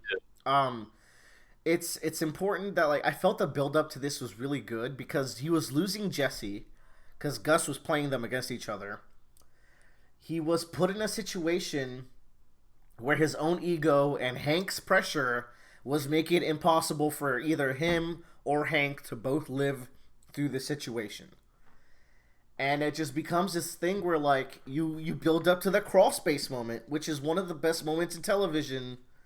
Ooh, where he, out of options, goes into that crawl space and loses his goddamn mind. What's happening? Okay, we're back. Bradley had to get food. Which is fair. The Grubhub guy really wanted to talk to me. What was it? A good conversation? Did he want in on this Breaking Bad talk? I'm sure it would have been a fun conversation if I wasn't really wanting to get back to the microphone. We were just talking about how all those decisions did back Walter into a corner, and you gotta hand it to him. His play was kind of genius and very risky. It was mindful. He lets Jesse point the gun right at his forehead, man. Oh, yeah. And we get back to this moment where we started talking about, where after he kills Gus in a horrifying play, which uses his own weakness, which is Hector, along with Hector's willingness to get revenge, and bombing a hospital or a nursing home. Jesus Christ. You can tell why Skylar is fucking terrified of him at this point. He will do anything. And this is the point where the real Walter White comes out. Some people are like, man, there's people that, and I've gone back and watched episode discussions and like try to get as much of a idea as I can of people's thoughts. There are some people that are with Walter all the way. Skylar's a bitch. Jesse's a little punk bitch. Walter all the way. He's so cool. He's totally doing this for this family. You know, those kinds of people. Yeah. They think that season 5 they went too hard, where it's like, oh man, Walter's making me uncomfortable now. Like, no, No, he's you always been fucking like idiot. You just didn't see all along. And the switch there is that after conquering these unbeatable odds, after he fucking lost his mind in that crawl space, after he had to drive himself to get Jesse on his team, and setting up this elaborate plan to kill Gus, he feels invincible. To the point where, like, during the magnet heist, he feels on top of the world. He has the bravery to go ahead and start cooking again and bossing Mike around. And it's like, this is Walter White after the biggest victory of his life, which circles back to how hard he pushed after Tuco. Every defeat levels him up to a new high. Oh man, he's just, it's I think that really covers a lot of his arc, because then you have the moment where he finally decides to step out of the life, yeah. which is a big moment. Like, even he's like, okay, I've made too much fucking money. Um, he kills Mike over like pure ego. He even, like, as soon as he kills him, he's like, I could have gotten the list from Lydia, and he regrets it, but it's too late. You pulled the trigger, you fucking asshole. It's too late. His wife hates him, but you know, she comes back around mostly out of safety and worry for her family. We'll talk more about Skylar coming back around, but things are going well there at the end of like the first half of season 5, until Hank finds out. He puts the pressure on him. Jesse turns on him, and he is forced to just destroy it all. He ruins every single relationship at the end of season 5. There is no one that loves him. Yeah. He gets Hank killed, which from episode 1, he would not sacrifice Hank or Jesse. Like, he just refused. If it came down to, like, there was times where even Saul's like, maybe you should get rid of one of them, and he's like, how fucking dare you? Yeah, like, no, we're not gonna do that. Much like your girl Taylor, it has to be his idea for him to be okay with it. Oh yeah, he has to get himself there. Yeah. Once he gets himself properly motivated, he can do any atrocity. But you know what? At the end of the day, those last 2 episodes felt bad for him. Maybe you're a little. I feel like you're a bit harsher on him than I am. Fairly. Man, Walt, like, you know, it sucks. My heart goes out to some part of him, but he made his bed. I guess you could say shit happens, bitch. It happens, bitch. I still, man, watching him in the cabin with Ed. By the way, did you know Ed's actor died like 2 days ago? I did. Right like, after the movie right came off out. the El Camino debut. Damn, rough. Rest in peace to the Vacuum Man. And then like his final push, he's able to finally admit it to Skylar. They get some resolution on all their horrible past.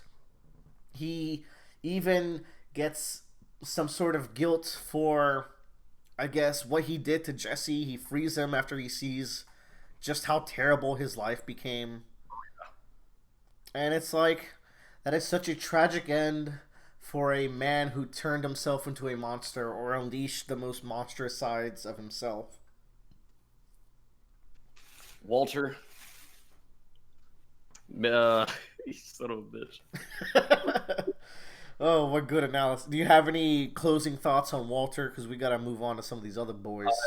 He's one of my favorite, like, written characters of all time. I really love him. He's he's funny, he's intimidating, he's a goofball, he's terrifying, he's horrifying.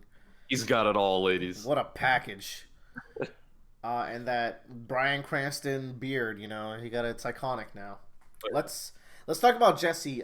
We've covered a lot with Jesse concurrently to Walt, because and we'll get back to some of the Walt stuff when we go back to the theme section, especially avoiding guilt and unleashing your true monster are 2 real themes here. Jesse just gets pushed around, man, and Jesse is the most tragic character in the show, and you just feel bad for him. Catch a break. Like, life is out to get this boy. He says it in season 3 after Hank beats the shit out of him, Ever since the day he hooked up with the great Heisenberg, his life has gone to shit. He's lost everyone he cares about. His relationship with his family is strained. Jane has died at that point. It's like, and that's kind of a thesis statement to this show. Yeah, he's kind of not wrong. And at the same time, Walt pushed him to be a it's not even a better version of himself, but he did push him to apply himself like a teacher would. Yeah. It's a weird thought because like he was over here cooking shit with Chili P, and he ends the show being as good of a cook as Walter. But at what cost? But at what cost? Well, let's go through it a little bit. Season 1, getting pushed around all the time. He doesn't have much going on at this point. He's just a likable character who kind of is putting up with Walter's shit, like Walter's killing people at his home, and he's melting his tub, and he's having to deal with Tuco, who just will abuse Jesse because he knows he's the weak link. By season 2, that's when it gets real bad, because Jesse's really forced to manage territory, get his guys in the line, chase down people who stole his money, which is the first time we get to see him with a child, where Jesse definitely, well, second time, I guess, his little brother. Jesse definitely has a soft spot for children. And, I mean, he's not a great guy by any means, but he has a good heart. I think that's fair to say, right? I think any moment where we see Jesse interacting with children like his own brother, or that kid in season 2, Brock. I think it is showing that he's the kind-hearted guy who either made some bad decisions in the past or just kind of had a raw deal. A little bit of both. Yeah. You can definitely tell, like, he even had an artistic side, he had some aspirations, but his life just kind of went down the shitter. And really it's because he became a junkie in high school, like, you have the story of him making that box. And I think that's such a powerful story that he tells at the drug meetings. And he's like, I worked so fucking hard to make this box. I was pissed off that he really called me out as like, is that all you can do? And I asked myself, is that all I can do? And it wasn't. He could do a lot more. And he was proud of his achievements, and then he sold the box for weed. And I think that's such a encapsulated aspect of his just entire character arc, Oh, yeah. He applies himself, but at the end of the day, he still has to be the bad guy. Duh. So one of the things if we're talking about Jesse, you gotta talk Jane's death, right? Oh, yeah. Season 2, end of the season, that reverberates through his life so hard. Combo's death already had him in a bad state of mind, which is what pushed him back into doing drugs, which is what drew Jane in, and then it cost her death. And it's insane how he goes to rehab. He views himself as the bad guy, and it's like he puts all this pressure on himself, which is a little earned, but also like it was Walter. Like Walter could have saved her. He pushed you to this point, and he's not realizing that at this point because he feels so bad about himself and letting Jane die that he doesn't realize that Walter is also to blame, and that he's not as bad as he thinks, but he will push himself to be that bad. Oh, fuck. Sorry, I was sneezing. I had my microphone muted. I was sneezing like a motherfucker. You good? Oh, I'm good. And at this point, like, Jesse gets back to cooking. Well, when he's out of rehab, right, he does some really disgusting shit. Like, he tries to sell meth to that girl at the gas station. And then worst of all, I think this is the worst thing Jesse ever did. Maybe above killing people, because like those were tough situations that he was in. He had Badger and Skinny Pete try to sell to addicts. Yeah, he preys on these people at the support group. And it's like, even they're like, man, we're kind of into it. Like, we're kind of doing well here. He's like, come on, why are you guys being such bitches? Like, what do I even bring you here for? I'll do it myself. And it's not until Brock comes into the picture... he's just trying to get it in with Andrea. He's like, his humanity snaps back on. He's like, this is a mom with a son, and I'm trying to do these terrible things. He kind of Yeah. evens out at that point of season 3, She asks him for some meth, which is the entire reason he started talking to her. And he's like, "You're gonna get high with a kid coming home?" Yeah, And, like, he will just not let her. yeah. And it's just really like, so what does this say about his character? Like he thinks he's only good at one thing. He tries to cook, he tries to cook meth by himself. He tries to sell it. He tries to skim off of Gus. He doesn't like authority, and he has to be the bad guy. And he's good at it. And it's just kind of tragic, he can't escape it. There's a character in another show that you should definitely watch that really encapsulates this idea of not being able to escape your inner, let's say, inner evils. That show is Demon Slayer out on Crunchyroll right That now. show is Better Call Saul, which I will talk about one day. And oh my god. Anyways, let's talk about Fly because we skipped over it.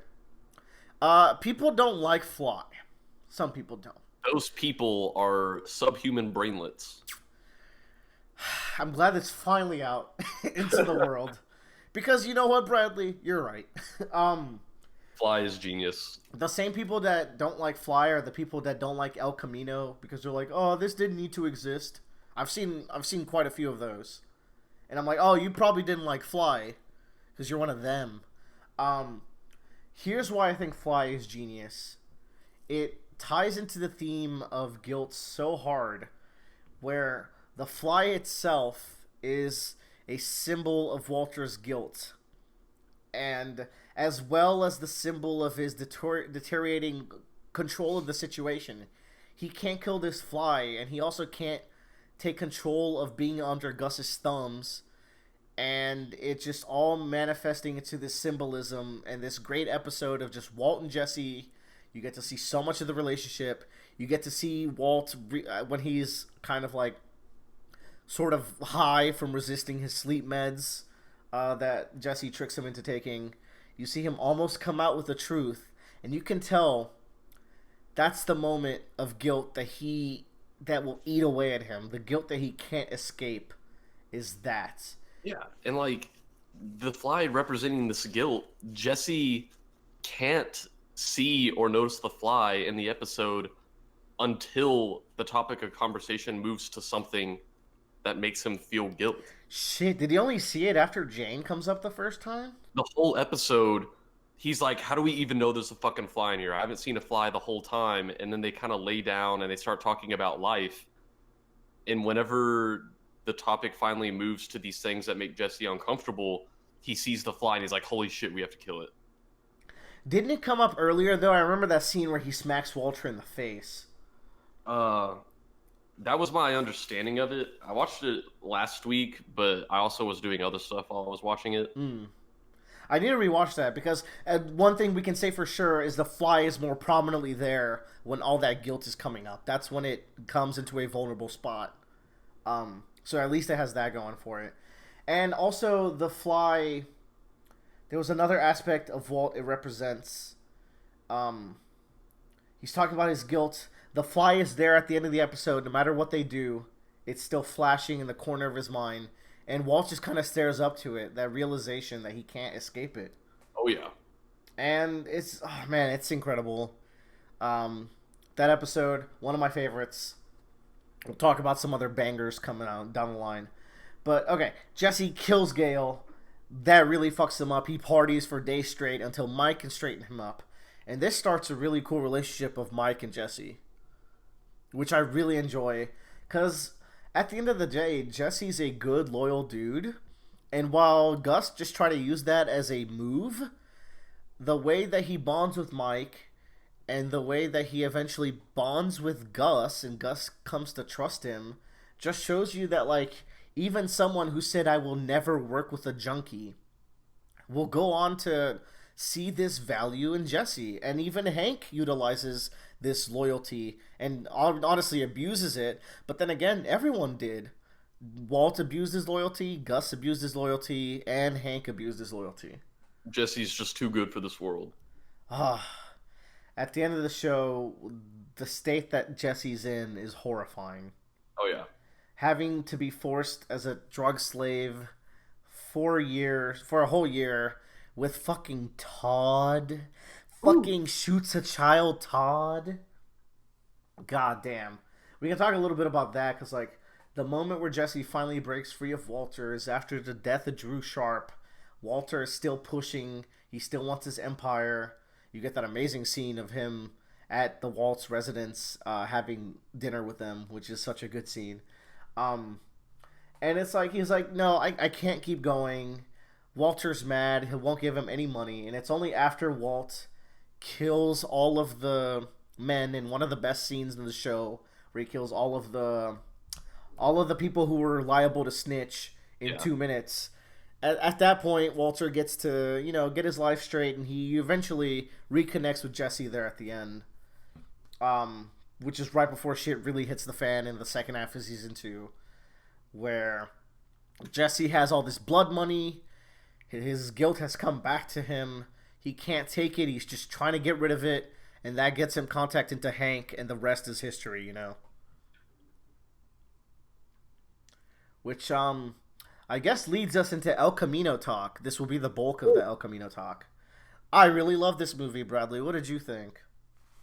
I think it's a really good movie, and I think it's not what a lot of people were expecting. Which, like, I think a lot of people were expecting like the drama of Breaking Bad and like the mastermind big plays of that we're used to, because we followed like Walt and Gus for so long. Maybe they were expecting like a new adventure. Yeah, but it's about Jesse, and it's about him trying to get his life together. It's about like looking, like what does someone look like after going through the things that he has, and El Camino is trying to answer that, I think. There's a very distinct theme about Jesse throughout the show, and that he's the dog, the rabid dog. Um, he's always shown with dog imagery. When he doesn't go with the vacuum guy, we see a dog walk by the street. There's these shots where he's buying a gun at that dog restaurant where like there's a wiener dog shaking his tail. Um, he is a uncontrollable dog that is also used by people. Yeah. And there's also a secondary theme that goes really deep into El Camino of Jesse not being able to pull the trigger. Jesse is very reluctant to kill in certain sequences of the show. He's not. He thankfully doesn't have to kill Crazy 8 or the other guy because he was just dead. Yeah. He's forced to kill Gale, and that fucked him up dearly. He then is forced to kill the guys at the shootout, but he's very shook as he's shooting at them. And that's like in the Mexico sequence. He builds up the courage to go shoot those two gangsters, but like he's shaking as he's gonna do it, and that's before he kills Gale. So like he has this like flip floppy, like bad relationship with having to kill people. Like he's been driven to it. There's sometimes where he can't do it, but it really comes into play in El Camino, I think, where if you go off of the ending of Breaking Bad, he can't shoot Walter, and that's a moment of victory for him actually because do it yourself. He finally he's finally able to resist Walter and like not get worked by him for once. He refuses to shoot the cop who he believes is a cop, which gets him in that incredibly tense situation in Todd's apartment. Oh yeah. He refuses to shoot Todd because he's just a broken man, who just the thought of him killing Todd and losing Brock and having all that guilt, he would rather stay a slave and get his pepperoni pizza. Just heartbreaking scene. But then at the end, if you loop back to the very first words we hear in the movie, it's Mike telling Jesse that he can't erase the wrongs he's done. There's no going back. He needs to find his own path. El Camino means the path. Every single plot line of that movie has Jesse faced with an incredible obstacle, be it Todd and his emotional obstacle, be it the police getting a lock on his car, be it the fake cops from the welding place, be it Ed being a hard ass about their first encounter and having to get the exact amount because he's such a businessman, such a professional. And at the end of the movie, and it might be a little melancholy as like a like as a last thing to leave on, but Jesse realizes that he needs to pull the trigger and kill these guys who have wronged him in the past, so it's got that justification. And thankfully, that guy was high out of his mind and wanted to have a cool Western shootout because, like, he's definitely the kind of macho guy who'd be like, "Hey, this is a lifetime like opportunity." Um, and he pulls the trigger, and it's like a to forge his new path in Alaska. He had to take another life, and I think that's just like a that's just where his character arc went. There was no easy answers. There was only obstacles in the path of Jesse Pinkman, and unfortunately, realistically, he had to break through those obstacles with his own resolve at the cost of another man's life.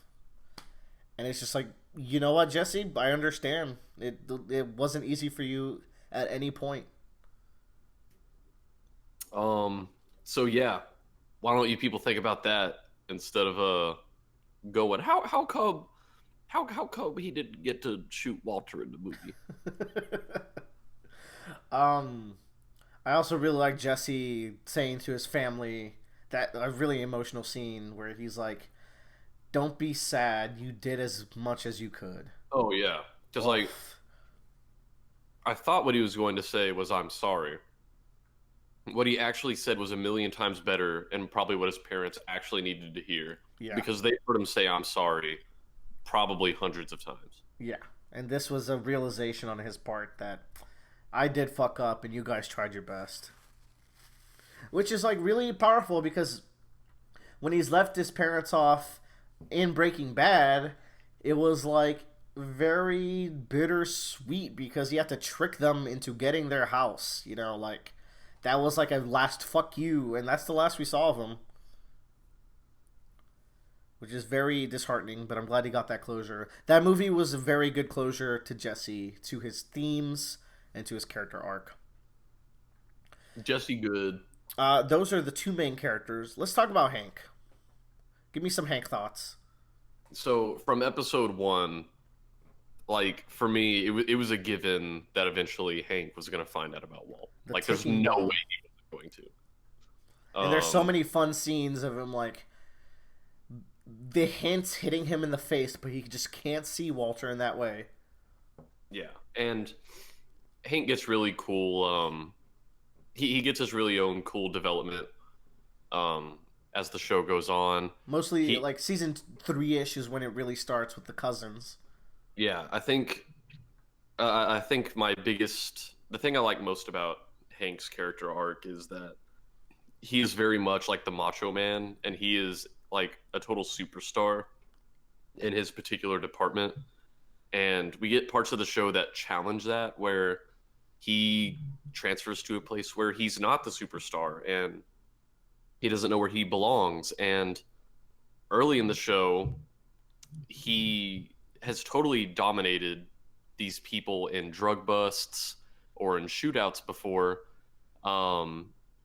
But after what happens in El Paso, he has to keep up that image he's always had, where he is like really blasé about death and these people that he's out to catch, when in reality he's terrified. Yeah, and part of it is also him having to kill Tuco. It's you get the sense it was his first big shootout, and he's shook by it, but he's getting trophies for it. He's getting his grill, and he throws the grill away because it's a bad reminder, and he doesn't want that there. It's kind of like a symbol of guilt or something like a symbol of his own mortality, where he doesn't want to face it, so he wants to get rid of it. It's his fly at the moment. And Hank is great. I don't think there's obviously nearly as much to say about him as there is about Walt and Jesse, but I will say I like him as much as them two. Actually, I think Hank is expertly written. I think him dealing with his PTSD, learning to persevere through it, even if it caused friction with his wife, watching him climb back up, he's such a fantastic fucking detective too. There's some moments where Hank is like the lawful equivalent of Mike, where he's so resourceful and he's so smart. Yeah, going into episode 1, I never knew that we were going to dive as deep into Hank as we did. and I'm really glad we did because he served as a really good antagonist for season 5. His death is the climax of the show. It is what Walt has been avoiding, and it is what starts us off in the best TV episode of all time, Ozymandias. Boy, Boy. Rest in peace, Hank. And he got like he had to dive into some dark levels there to get to Walt because he had to kind of be ready to sacrifice Jesse. He was like, "Oh, why are you feeling sorry for the kid? He's just a murderer, and if he dies in this meeting with Walt, that's good for us." Like he's so Heisenberg has been his white whale the whole show, and it's like if I can catch this Heisenberg, it's really all I care about. It's what will make me feel like it was worth going through all this. You know, he even left El Paso to keep pursuing it, half because of PTSD, but half because he saw that this was a really important bust. yeah. Like if he just gave up on it, then it was all for nothing. At some point, he laments the fact that no one talks about who catches Pablo Escobar, the actual heroes. You know, Yeah. he wants to be the man who can stop these evils, partially for the success, but I also think partially he just has a very strong sense for the law. He will bend it sometimes, but in a way where like any cop is a little dirty. Um, he he just does he has that conversation with Walter about the cigars, and Walter's like, "Well, how come we're smoking these cigars? Because they're illegal." And Hank is like, "No, these drugs destroy people's lives, and I will not tolerate them." That's basically what he says. God, there's so many small things that just feed into every aspect of these characters, you know. Bradley, Yes. Skylar White, the worst woman on television. Fucking people. People are oh Skylar. Here's the thing. I feel like not enough people make the different. Not enough people distinguish between a character that they hate and a poorly written character. Because a lot of people will be like, "Ooh, Skylar's such a terrible character. Why is she in the show?" And I like, have a coworker who was like, "The show would be better without Skylar and Walt Jr."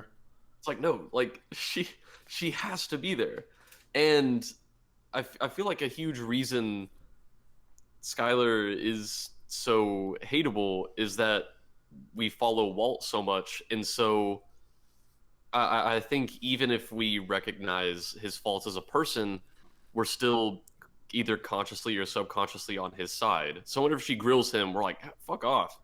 But if you view things from her perspective, like her husband is just not communicating, and he's leaving, and he's acting strange, and he has the second cell phone, and he's just destroying everything. And that's even before she finds out that he's dealing this drug that she's seen destroy the lives of people through Hank. And at that point, he is straight up murdering and exploding places. So it just gets darker and darker, and he's abusing her in her own home. There's those scenes of like Walter creepily like behind her, trying to like, "Oh, everything's okay, baby," and like trying to like kiss her neck and shit. That shit's gross.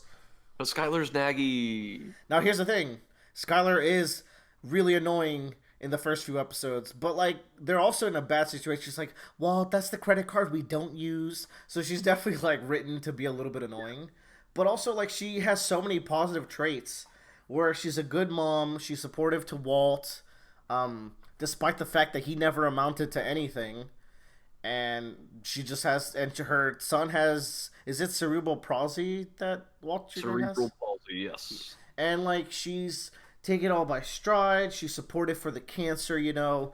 And then when the criminal stuff starts happening, she's so smart. She is so good at like. I love it when she pretends to be a dumb blonde so Ted can get out of the situation. I like how she's the one that makes the gambling plan and the car wash plan viable. Yeah. She's the one who helps Walt when he's trying to avoid Hank. She might be her idea to make the confession tape even. Like she is so resourceful and like there are so many cool qualities to this character. I don't think either of us ever hated her or angry with her to the degree that a lot of people seem to be. The exception for me might be, I um, fuck Ted. yeah, I was like, go fuck you. Legendary. That was such a powerful 3 words. Holy shit. She also has those moments where it's like, Anna Gunn is a fantastic actress. All the actors we've talked about so far are fantastic, Yeah. but like the moment where she like tries to commit suicide, it's mostly like a fake attempt just to get the kids out of the house. Yeah. And she's like, every single moment that they're not here with you is a victory, and I just have to wait. And Walter says, "Wait until what? Until the cancer comes back and you die." And it's like, oh fuck, Yeah. I feel that is like some hard hitting shit. I feel like characters who play not characters, actors who play characters that are like meant to be hated deserve like a very special Award. award. There are a lot of people Oh who are idiots and cannot separate the actor from the character. yeah, And I've heard like, obviously I haven't seen Game of Thrones, but I heard the guy who played Joffrey would like just people would just like jeer at him and just like insult him on the street. yeah.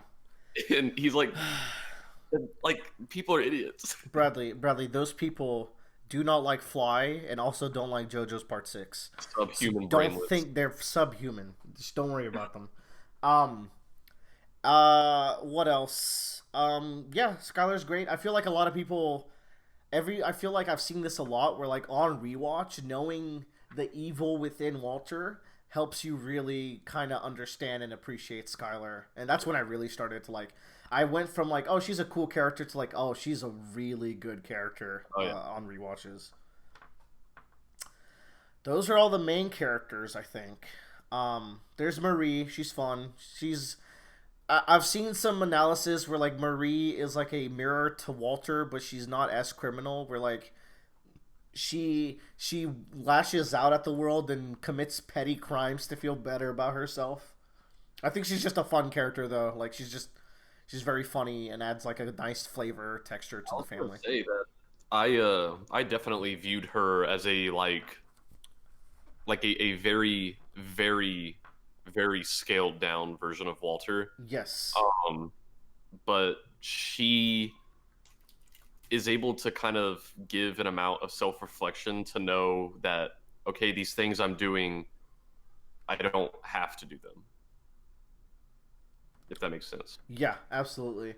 Um, Walt Jr. Some people are just like Walt Jr. sucks. What he never did anything wrong. Breakfast is the most important meal of the day. And even the stint where he's like going by Flynn, it's like he doesn't even know who his dad is anymore. He makes the website for him. That's so sweet. Yeah. My favorite Flynn slash Walter Jr. scene, two of them, is when he's talking to Walter and he's like, "The way you've been this past year, that's the way I don't want to remember you." Yeah. RJ Mitty was so good in that scene as an actor. Big props to the kid. Additionally, there is the scene where he lashes out at Walt when he calls him at the school, and he's just hysterically yelling, "You killed Uncle Hank! You killed Aunt Marie!" Also, him defending his mom and Ozymandias, like, God, that kid really goes through some shit. I appreciate And it. he's like I was about to say he's such a tool. I was about to say he's such a tool. But What? What? no, I mean that in the sense that like Oh. he's used very effectively. Yeah. Because like Walt's like biggest motivation is doing this for his family. And as he goes on, he sees his son get alienated from him, which is gonna be like a one of a dad's biggest fears, especially for Walt. And so I think having Walt Jr. in the show is just necessary because, like, I mean, God, okay, I can't even I can't even explain this. He's doing this for his family, and I don't know if he just doesn't have kids, it's gonna be a lot harder to sell that to people, I think. And also by having a son that has these physical problems, it really hammers in that like, wow, this guy has a rough life at the start, which helps you understand Walter's motivations, even if he is a monster. Like he starts off at like very reasonable, understandable motivations. Um, we should talk about some of the villains. Let's rapid fire them. Tuco, man, every scene with Tuco is electrifying. I'll say Tuco was like a huge ramp in stakes for the show. Like I get that he appeared in season one, but season one has very fast pacing. So by the time he appears, I think we have a good grasp on the characters and the kinds of threats they have faced. And when Tuco appears, us and the characters are like, holy shit, we were not prepared for this. Dude's fucking insane. And all the Salamancas are like, Tio is this vindictive, disgusting, just I can't talk too much about him, but like he just knowing his past, like that guy is fucked up. He's so like greedy, he's so disrespectful, just a nasty man. But he cares about his family a lot. Oh yeah. That's the thing. The Salamancas are big into family. You got the cousins. The cousins, like, they don't talk much. They're just there to look cool. But I actually like their integration to the story because with all these well-written characters, there's an element of Breaking Bad which is like this is a little westerny, you know. We get like a little bit like heightened, and you get like these insane cartel badasses that are just forces of nature. And of course, like they're sparingly used, which makes sense. Like there's not that much you can do with them. But I thought Vince and the team used them really well. It's just like they're coming for your ass and they cannot be stopped. And like they fill up a nice half of a season. Yeah, I was gonna say that I feel like there are moments where Breaking Bad gets very anime. Yeah. And, but you described it as Western, and I think that's more accurate. But I mean, Westerns are anime, so yeah. Of course. But then there's the man himself, Gus. What, dude? This is like a fucking Death Note antagonist right here. Motherfucking Light Yagami shows up in the show. He is a plotter, man. He is persistent. He is analytical. He is patient, and he will get his way. You can tell this is a man that's been scheming for years, and it's all falling together now. He has his cook, he has his lab, he has his distribution. He slowly gets rid of all of his enemies to the point where all that's left is the Dawn. And even he's backed into a corner, but he's resourceful. He uses Jesse to get the upper hand, and at that point, he is undefeatable to the point where he's like, Walter, I will kill your infant daughter. Oh my god. Holy shit, dude. Yeah, this man's... Whew. And Carlo Esposito's acting is just like, he goes from like cold psychopath so easily. He just like, whenever Walter's like, I didn't put the bug in your car, like Hank is forcing me to do this, he's like, put it in my car, do it. And he gives you that horrifying smile, and it's just like, holy shit, dude, yeah. This guy's insane. I feel like if any other actor played this character, they would just feel very, very different. And like, this is what made Breaking Bad iconic, I think. It already had all these amazing moments. I think what made it explode was Walt versus Gus. You know, like, oh yeah, that was a 2-season wide battle. Yeah, and the mind game. So many mind games and twists and turns. What a good fucking villain. There's more to say about him that I can say in the future. Gus is a cool guy. It's a fascinating character. Okay, so an interesting thing about Breaking Bad, I think, is the final villains. And a lot of people are like, this is a escalation down from Gus. I think the Nazis are a really good villain because after Walt has conquered anything that could hurt him, he becomes cocky and invincible. He's like Kira when he gets bites the dust, where he's just like, I am unbeatable now. So Walter creates his own enemy, and I think that's brilliant. That in the end of the show, what is his undoing is the enemy he brought into his own life. He got in contact with the Nazis through Todd for his greed and his violence. He used them as a tool, and then his reliance on them brought them into his life, and they're the ones that take everything from him. Yeah, and like even before El Camino, I found Todd endlessly interesting. He is one of the most fascinating villains. And all of these people that are associated with Todd, these people, we've seen so many different monsters over the course of Breaking Bad, but these people are another breed of monster entirely. These are people, we've seen people without moral compasses. We've seen people who will do pretty much anything as long as you offer them enough money. These are guys without morals, and sometimes even money isn't enough, and sometimes giving them what they want isn't enough. These are people, when they decide on something, you just don't know what they're going to do. The Nazis are actually fucking insane when you think about it. Like, they cold blood kill everyone. They have no tact. Like, Jack is a man of his word, and that's about it. He's following the street code. There is no, like, hierarchy of a cartel that is kind of like a mini fucked up government. It is Jack and his word, and he will kill your ass. Yeah, because with other people, like with Gus or the cartel, it's like, oh, well, I have a trump card. You know, I can call this person that knows a guy who can tell them to stop. No one on earth can tell these guys to stop doing what they're doing. And you get this sense of like Todd grew up in this, and that's why he's this fucked up sociopath who is super polite.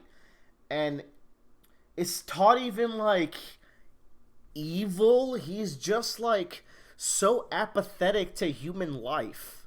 Yeah, and the thing that's so interesting is how he differs to Jesse, because when he starts working with Walt, he's like the student that Walt would have always wanted. He knows nothing at the start, but he's so eager to learn, and he takes notes, and everything Walt tells him he takes to heart. But unlike Jesse, he has no heart. Jesus. It's the scenes with Todd and El Camino are god tier, dude. Oh yeah. That is some Quentin Tarantino shit where you just walk into this apartment and he's like, "Oh yeah, it's pastel colors," and you just turn the corner and Jesse's like, "What the fuck? There's a dead woman." And he's just like, he's cooking beans and bacon while talking about how he had to kill this woman, and he's like, "Hey, don't you say she was stealing from me. She was a good lady."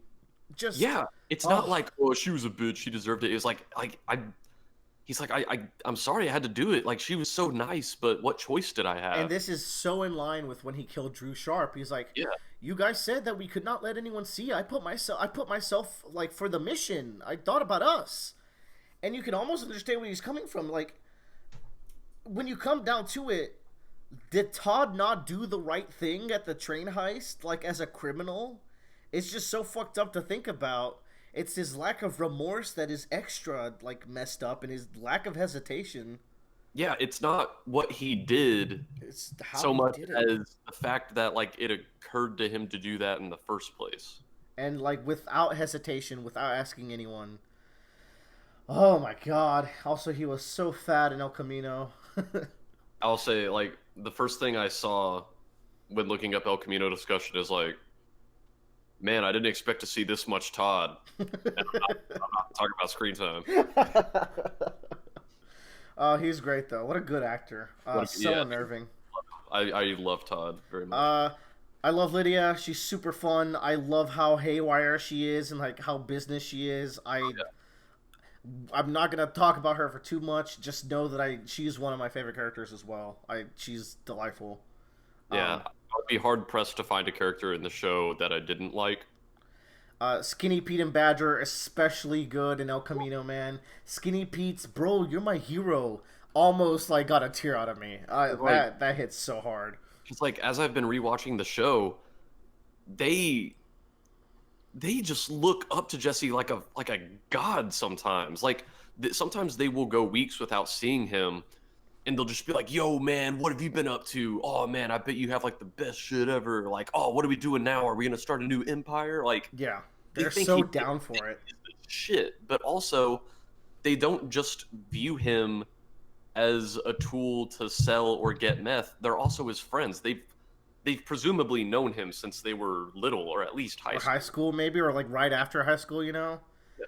Like Skinny Pete is the one that got his connection with Tuco because he spent some time in jail. Yeah. One thing that like I was really happy to see that they weren't on meth in El Camino. They were just smoking weed. Yeah. I was like, oh, thank God they didn't take Walter's money. Like they bought cool chairs instead Yeah. of like blowing it all on meth. And I was like, oh, I'm Good glad boy. your lives are getting better. So there's two main characters we haven't really talked about. Who dat? It is Saul and Mike.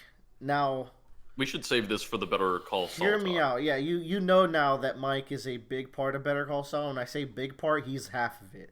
Yeah. It's as much as their story. All I'm gonna say is Mike is one of the best characters already in Breaking Bad. Who does not like Mike? Like I feel like there are some characters in fiction that like they might be almost universally loved, but there's like some guy out there who hates them. There are some characters who everybody hates, like, but I think there are some characters that like no human being has ever disliked, and Mike is one of those characters. And here's the thing: I wouldn't say Mike is like I'm gonna use Gary Stu, but I'm not gonna say like he's not one of those characters that's super forced down your throat. Yeah. Mike has a modest amount of scenes. He's got a personality. He is not a good person. Like he is a criminal who kills people in cold blood and works for a huge empire, and he like just there's so many scenes of him just straight murdering people without blinking an eye, and it's interesting to think how he got there. Wink, wink, nudge, nudge. But it's also like, but he has such a good code of ethics despite that. Yeah, there are lines that even he won't cross, and like that's something that's really something considering he like threatened to break Saul's arms in his office for some not even critical information. Yeah, and it's like I'm going to borrow a line from Better Call Saul. Just it's Yeah. something you would know he would say. It's I've known good criminals and bad cops, and just like he has this line about knowing everything in between, like honorable thieves and bad like evil heroes kind of thing. Like something Taylor would say to justify herself. Yeah. But when it's coming from Mike, it's like, no, this is the life you've lived and you have seen it all, and I believe you. Yeah, he has lived all that, you know. Yeah. And like man, he is a fucking good character. He's made even better. Like he's doubled in goodness from Better Call Saul. And when you're already the best character like in your show arguably, then just imagine that times two, and that's what you get from like Yeah. what you learn. Saul Goodman is the character to develop the least in Breaking Bad out of the main characters. But that's because he is the character who is most comfortable being himself. And like, man, he is so endlessly charming. Oh, yeah. Like from like the very first scene you ever see him, I'm just like, I love this character. Oh yeah, he's a damn good lawyer, but he's a criminal lawyer, and he's got all these good schemes, and he's got all these good comedic moments, but he's also like he has a sense of ethic that is waverable, but like even when Mike is threatening to break his legs because Gus is forcing him to get something out of Saul, Saul's like, check my desk. Like that's where Jesse is after like the end of season, at like around the end of season 3, and then he meets up and he's hiding Jesse in the laser tag. He's like, Walter, I am sticking my neck out for you, and it's like he's willing to put his life on the line, and part of it is like all the money he can earn from like Walt and Jesse, but even like Saul is aware like this is really maybe not worth me sticking my neck out, but he still like does it for them.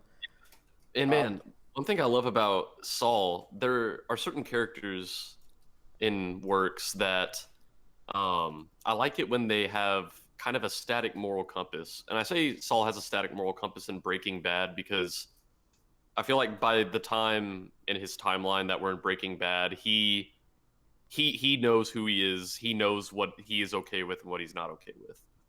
Um, and so he kind of keeps that same level of tolerance for bad things throughout Breaking Bad. And we can compare him to Walter, where whenever he's first introduced to the story, there are things he suggests Walter do that Walter is like, no, like that's never on the table. We're never Yeah. gonna do that. Send them to Belize. I'll send you to Belize. And so early on, Walter gets this idea that Saul is the corrupt one. If like there's nothing that I would do that he wouldn't do. Like if something's okay with me, obviously he's okay with it because he is morally worse than me. And then we skip forward 2 or 3 seasons, and we eventually get to the point where Walt is suggesting stuff that Saul is like, I no, like no, we're not going to do that. Like, Yeah. how could you even suggest that? And whenever you have a character who, whenever they like kind of trade those positions from one character being the morally superior one to the other character being morally superior, I think it's just like a way to show how your character has changed without outright saying it. Absolutely. And like to feed onto that, like I was saying, Saul knows who he is, and a big part of Breaking Bad is Walter and Jesse finding out who they are, who they can Yeah. be. And it's such a cool contrast to have this character. It's like, no, I know who I am, and I am comfortable with that. And I'm just gonna say, Saul's a great character. Better Call Saul has made him the best character in this franchise. Whew. I love this man. He also has hurt me so much. You love There has never been a character who has actually like made me so upset as a viewer where I'm like, you're actually hurting me, Saul, not the characters in the show. You're doing this to me. So Saul's great, and I think that covers all the real characters worth talking about. yeah. Aside from Joe from the fucking junkyard, and Gomi is great. Fucking Yeah, they exist, you know. they, And they're they're all cool. good. Shout outs to Victor and Gail. Rest in peace, homies. I think thematically we touched on like this. Just all the main theme is like, yeah, like everyone's kind of trying to deal with guilt in their own way. I think that's a big part, especially of Walter and Jesse. The Fly is a big part of that. You have scenes later on in the seasons where the Fly comes back and Walt is ignoring it, and it's like right when he's about to. It's right after he kills Mike. Where at that point, like he's like, nothing can stop me at this point. Like not even guilt. He does come to conquer it, though. By the end, when Hank dies, it is too much for him to take. Yeah. And then finally, there's like just the evil that Walt becomes. You know, it's fascinating, and he keeps going down this slippery slope and just plummets into it, and he gets a little bit of a redemption at the end. But the things he's done to get to that point are just horrifying. And what a good character. Yeah. Do you have any closing thoughts on our frankly gargantuan Breaking Bad discussion?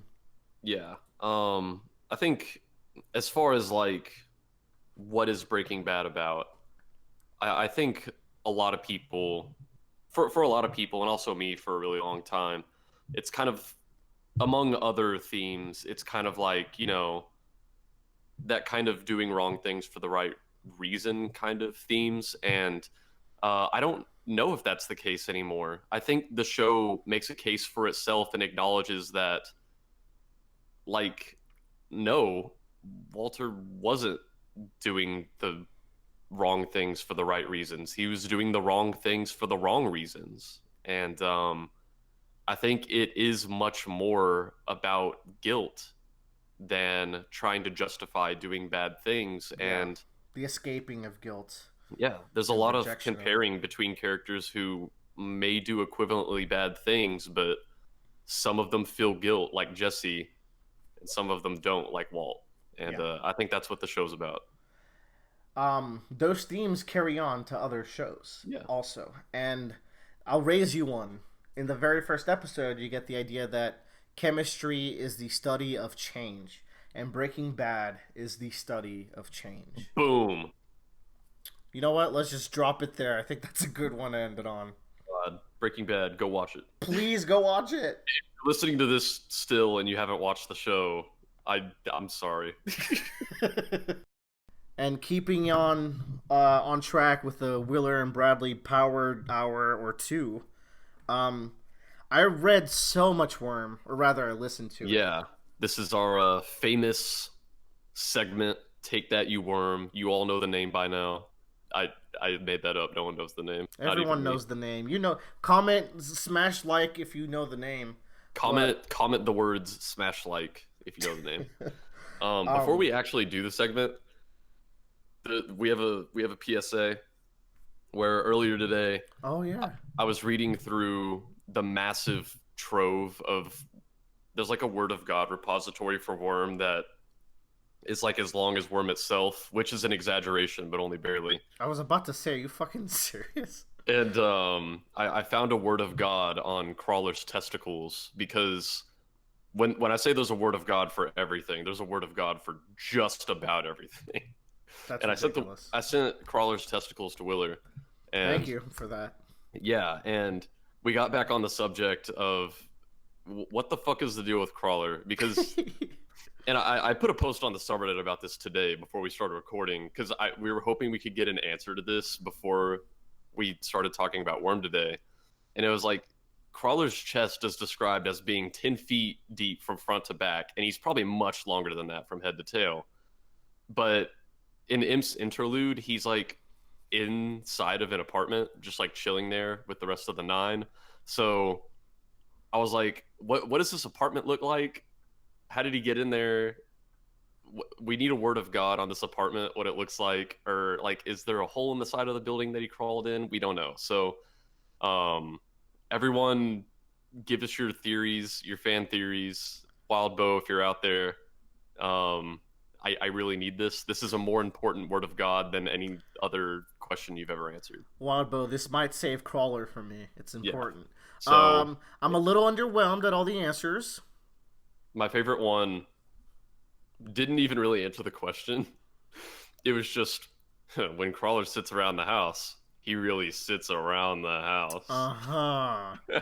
It made me laugh. And some guy is like, oh, he'll adapt his body, but I don't think that's how his adaptation works. He needs to get hit, yeah, right? he doesn't choose his adaptations. Crawler only has most of his body in the flat and is plugging up the hole. Now, here's the thing. Wild Bow will go into massive detail about the weirdest shit, but Imp is not going to talk about how Crawler is fitting through the house through a hole? Imp, when she's like doing her tracking process of the nine, she only found them because of like a trail of blood leading there. I think she would have noticed like a big ass lizard bear ass coming out of the side of the building, which has by the way, dropping testicles or whatever the fuck, ovaries rather. Yeah, his testicles are inside his body. We never actually said what the Word of God was. His testicles are in his body because dangling is not a good adaptation. There you go, you heard it here first. Crawler, I think Wild Bow explicitly said Crawler's too advanced for that. But yeah, feel free to jump on that. I do have a comment to highlight here from one of our older videos. Oh, yeah. Todd Bell says, sometimes Wild Bow is just too subtle, and there's a beat here in the story that's delivered so offhand that it doesn't really get a chance to horrify. Ooh. Slice and Dice keeps pressuring Amy to cross her boundaries and to do that, and to take what she wants, and if she does, then he'll go away. Then while Taylor is dealing with Jack, Amy yells something that Taylor can't make out, and he goes away. The protagonist didn't pick it up, so for the longest time neither did I. The debate about whether Amy is tragic good or evil bad may never be settled, but the implications here are super icky. So that's interesting. I didn't catch this at all. I'm sure you've caught this in your multiple reads. I actually hadn't. It is very subtle, and I want us to use this as a scale. Like normally you have like chaotic good or like lawful evil. I I want the scale that has tragic good and evil bad. Evil bad. Evil bad. I really appreciate this comment. I love people pointing out these little subtleties. Yeah. And that's a good one. So, like, I guess the point here is we don't know what she yelled to Jack that made him leave. What could she yell that would make him leave aside from, like, I'll do it? Like, the way Todd Bell's saying it here, it seems like she said something important. I guess we'll find out in the future. Find out next time. Not this time. But, however, here's what we're going to find out. Yes. We haven't recorded in about 2 weeks now. So it's been a long time. The stockpile of chapters, the second half of Arc 16 was too good. I just had to also do 17. What can I say?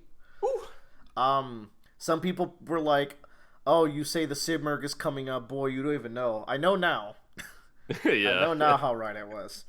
So, without further ado, I did 16 and 17, and by God, me and Bradley are just going to go for it. This is a big chunk of the story, and it's going to feel good to rip off that Band-Aid. Yeah, like, looking at, I remember at one point looking at, like, stats of Worm, and I think by a pretty wide margin, 16 is the longest arc.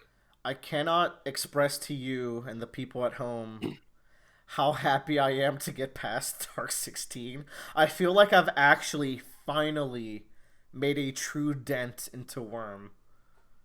Oh. Yeah, like, I think I remember looking word count wise, before you start 16, you're still before the halfway point, and when it's done, you're like not an insignificant amount past the halfway point. Holla. I'm getting there, guys. You know what? I've been super into it. Worm has gotten really good. I really like this arc that you're currently on. I like it too so far. We'll talk about it when I talk about 18, but let's do 16. Right. Because we're talking about so much, I have a very structured plan of what we're going to talk about at which point.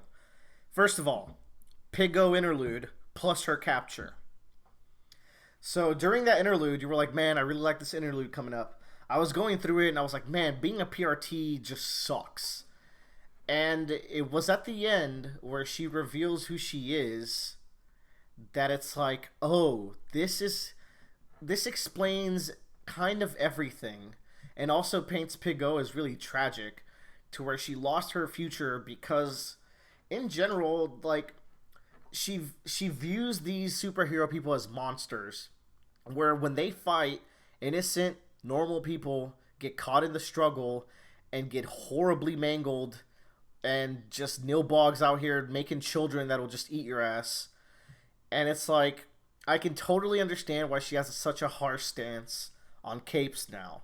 Yeah, so I thought this was really good interlude. Like, leading up to this interlude, she had always been like one of the more like harsh and uncompromising people on the quote unquote good guys side, and you're just like, what the fuck? But you realize now that she has pretty much seen the worst of the worst. She has seen an S-class threat up close, and when the cards were on the table, the heroes that were supposed to back up her squad just got out of there, and they just let Nilbog take the town, so all those deaths were for nothing. Yeah. And I think it's really interesting because I don't like this is obvious. This is Piggo, like, we know this for a fact, but I don't think it ever explicitly says her name in the chapter. The only way people would know is she kind of has like a catchphrase where it's like, the world's gone crazy and I'm the only sane person left. And she says, I do recall her saying that before. Yeah, and that's the last line in the chapter. And I think you caught on to that. You're like, this was Piggo, right? No, I had to ask you. I was like... Yeah, you asked me if it was. I was like, is this someone we should know? But I had in mind, it's like, I think it's Piggo?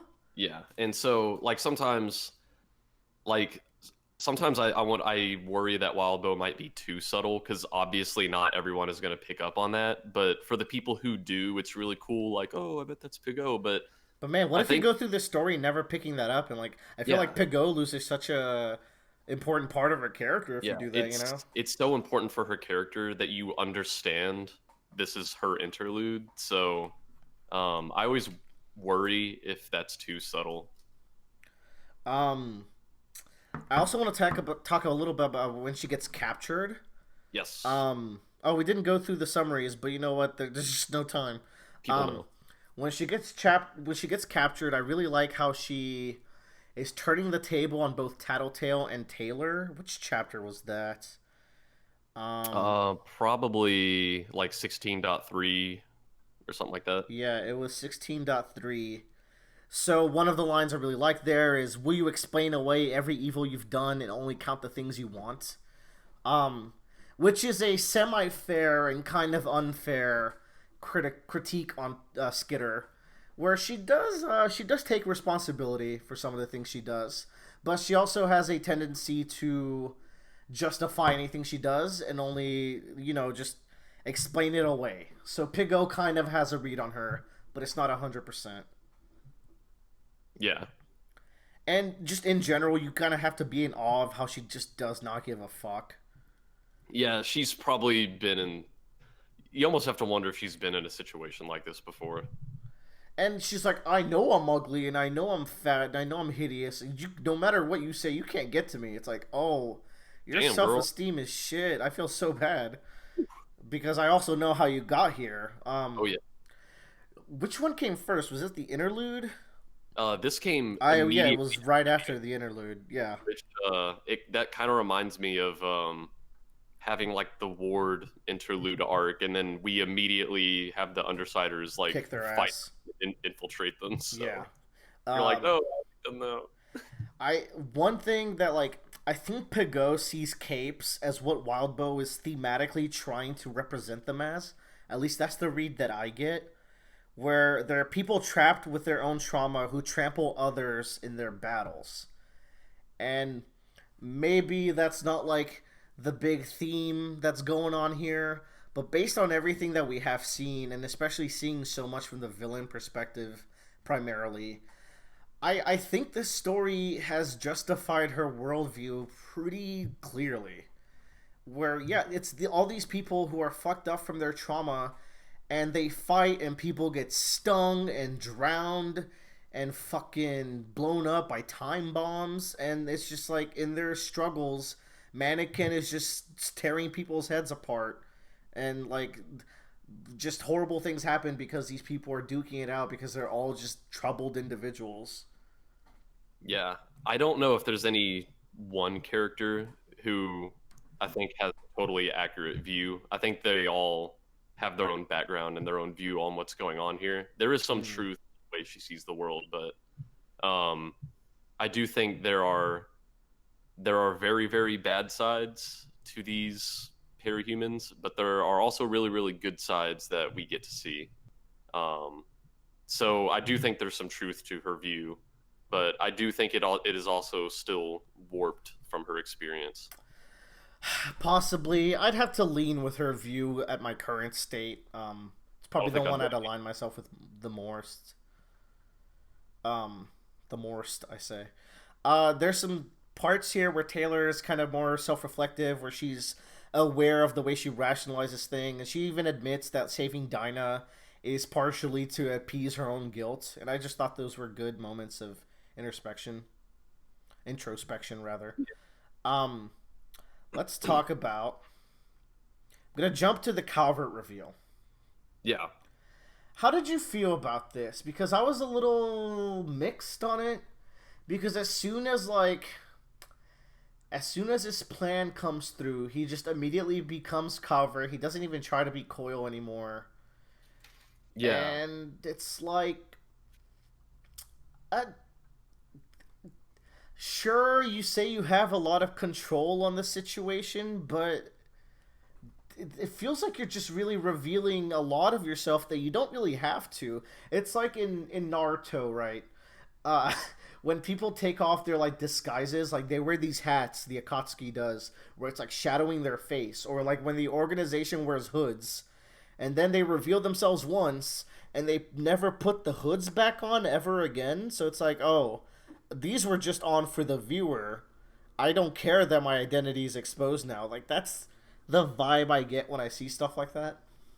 yeah, and I that wasn't even the part that jumped out to me. What jumped out to me was how they get to, oh, this is Thomas Calvert, which like I understand, like I can understand how they got there, but I think we needed to see that process because Yeah. I think their actual explanation for how they deduced it was Thomas Calvert was like one, all this like everything that happened they noticed was like extremely convenient for this Thomas Calvert person, and from there Tattletale's Hermit Purple was able to be like, oh, Right. it's Thomas Calvert, but I think we maybe did that a little too quickly, which when Worm is very verbose, and when it does something too quickly, that's kind of odd for it. I was just going to say that Worm will spend minutes and minutes and minutes of Taylor analyzing a power of like,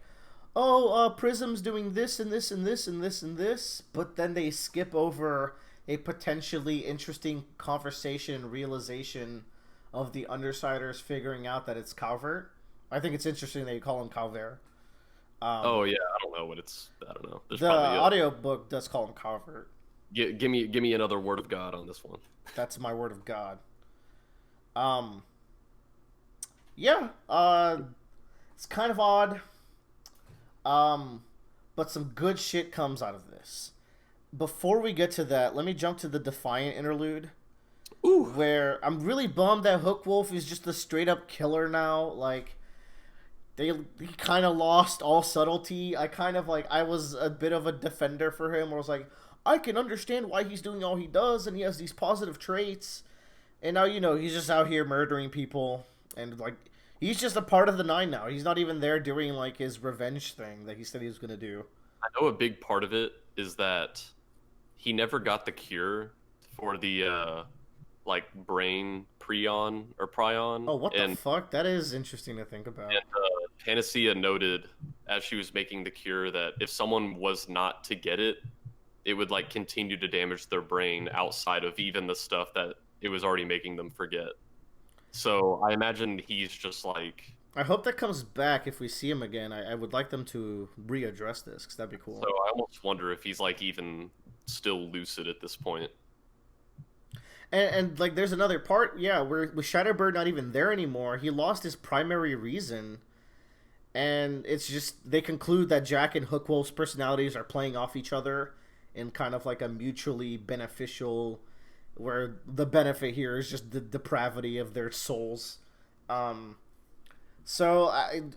story seems to point that it was like it is their personalities, but it could be what you're saying, or a mix of both. Probably a mix of both. I love how Defiant, so I was worried it was like, they took Armmaster, they turned him into a robot, he's probably going to lose a bunch of his personality. Actually, he's still very much Armsmaster. And there's points here where he's trying to sympathize and explain certain things to appease, like, the policewoman he's talking to. But Dragon is the one that's trying to steer him into more of a robotic-focused path. Yeah. And he has just enough humanity while still being this cool cyborg, where I'm like, you know what? No, this is a cool change, and I like the interplay between him and Dragon. Yeah, and one really cool thing that I don't know if we talked about last time, because we first saw Defiant as Defiant, I think, last time. Yes. And we know whenever he first encountered the Nine, when Mannequin came to him, Mannequin's whole deal is that he wants someone to fundamentally change, maybe not even just themselves, but also their body, to kind of give up a part of their humanity, which is what a lot of the Nine wants to do. Yeah. And even though they didn't accomplish that to Colin while they were in Brockton Bay, Colin, in this new pursuit of the Nine, has given up parts of his humanity, parts of his own body, and he's become a cyborg for the sole reason of chasing them down. So whether he knows it or not, they did change him. Wow, and it's exactly how Mannequin would want him to change him. Yeah. And that is crazy to me, and it really made me like Defiant a lot more than I already did. But also, like, part of it is also he gets a closer connection to Dragon, so it's not all negative, I think. I mean, in his mind, this is a blooming relationship as well. Don't they talk about how like I could vibrate your penis and make you feel things? So there's that going on. There's Sit on this vibrate, baby. there's this really good line where Defiant says, "Maybe I was too hard on Skitter. She had reasons for doing what she did." That I think is such a huge line. Um, and maybe it's because we don't often see ourselves from Arms Master's view. But for someone that Taylor uses as like an argument piece of like, hey, our master's a piece of shit, so all you hero systems are not like the system of heroes is not good. Just remember that our master did this, Yeah. and It's like, he's the only hero who has ever seen her side of it. yeah, she is not going to give him the benefit of the doubt. Like, for her, he's the proof that the system is broken. And then we flip it on his side, and he's like, you know what? Maybe I need to try to understand where she's coming from. That Colin top 5. He's a good boy. He's top 5. That's what I'm saying. He's so He's cool. good stuff, Word. Dragon had a proper trigger event, which is an important plot point here. And then she's like, ask about Cauldron when we're done. So I'm thinking Cauldron is more late game than I thought.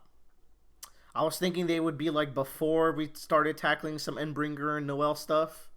Oh But yeah, I I was think wrong. originally your like timeline for it was like Coil and then Cauldron. Yeah, I and was then, like Coil then Cauldron would be like the way I would think it would go. But I mean, now that I know Cauldron's also like in leagues with the Triumvirate, they were backing Coil. It's like, oh, they are bigger than I thought as a villain. they're big boys.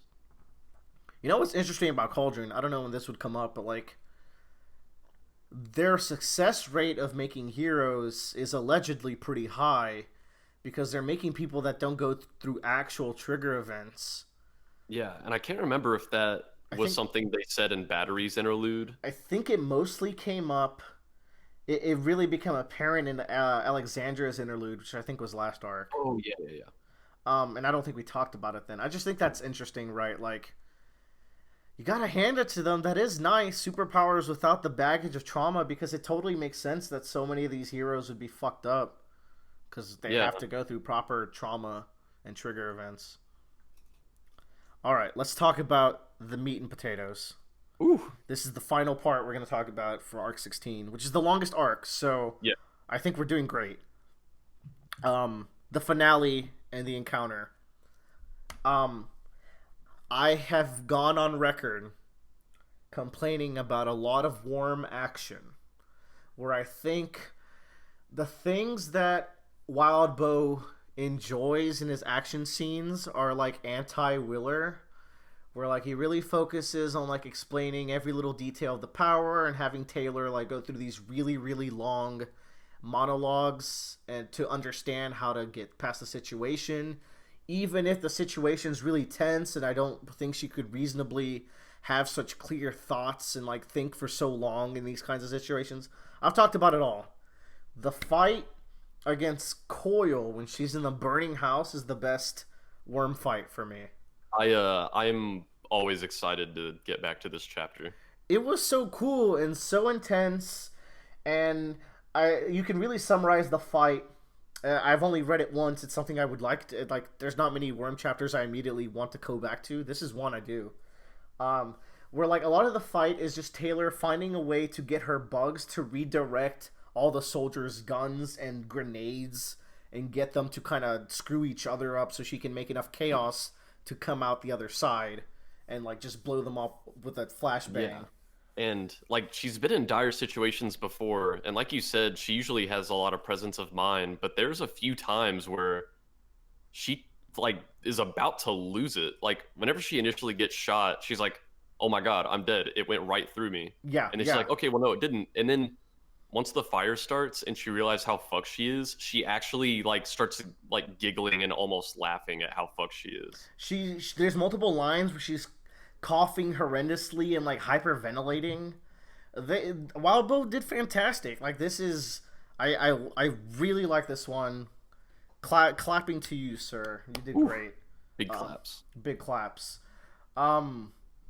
That led to what I didn't really like was that weird box that controls her bugs. I don't know about that, fam. Yeah, I Oh, think they commissioned it from Leet, who is still around. that's true. I did like that Elite and Uber still showed up. The biggest deal with that for me that I liked wasn't necessarily the box. It was the fake Taylor betraying the Undersiders. Mostly That shit because was like weird, but I think I liked it. I really liked it because this is now coming after we've been in Rachel's head before, and we know like how Mm, badly the thought of betrayal hurts her, and she just saw Taylor betray her in front of her own eyes, and she wastes no time. She's like, find Skitter, hurt, kill, like kill her now. yeah, and it also like Cherish was like, hey, you know she's gonna betray you, right? Like this Yeah, is the fear that like has been iterated both within her mind and through Cherish that like this is something that will fuck Rachel up. yeah. So I can't wait for Taylor to truly betray her in the future. Um, the whole clone thing was a little weird. I was like, oh my fucking god, they got like alternate Earth Taylor up in this. Like I was freaking out, but no, it was just a body double. Yeah, I don't even know if there. I don't even know if there is an alternate Earth Taylor.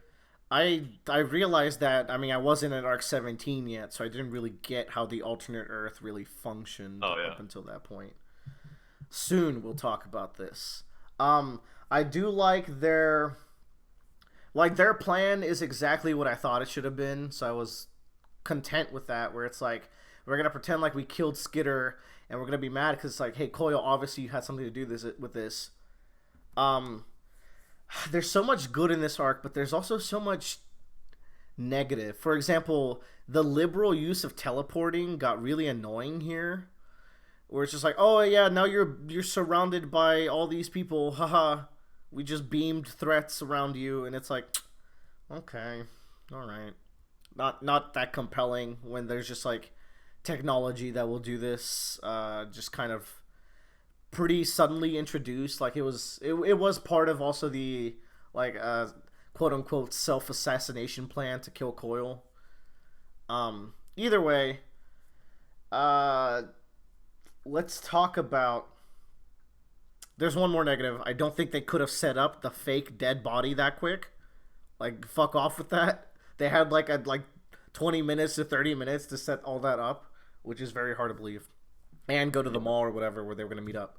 They as far as like arc 15 and 16 go, like I do like the arcs cuz I mean, I like pretty much everything in the story, but these are usually two arcs that I'm not eager to get back to, and that might just be because they're sandwiched by like two arcs which I really really love, and so I'm like, "Oh yeah, it's that one that's between those other arcs I like." So, Mm-hmm. I don't know. It's but like yeah, there's stuff like that, and also like going back to what I was saying with just dialogue in Worm kind of rubs me the wrong way, right? So when they have Taylor at gunpoint, Calvert specifically says, "You know what? I can kill you right now. If your leak of information is real, that's fine. I can manage that better than I can manage you being alive." So he lays down a baseline of like, I can kill you, but let you talk anyways, right? Which is something that I can excuse a lot of times. But when you have a story that takes itself so seriously, with a villain that has shown himself to be this ruthless, I think it invites a little more criticism from me. To the point where it's like, Coyle lets Taylor talk for so much. And the way she talks also rubs me off the wrong way. Where she's really like, and I was really paying attention to it, and she was just speaking like Skitter.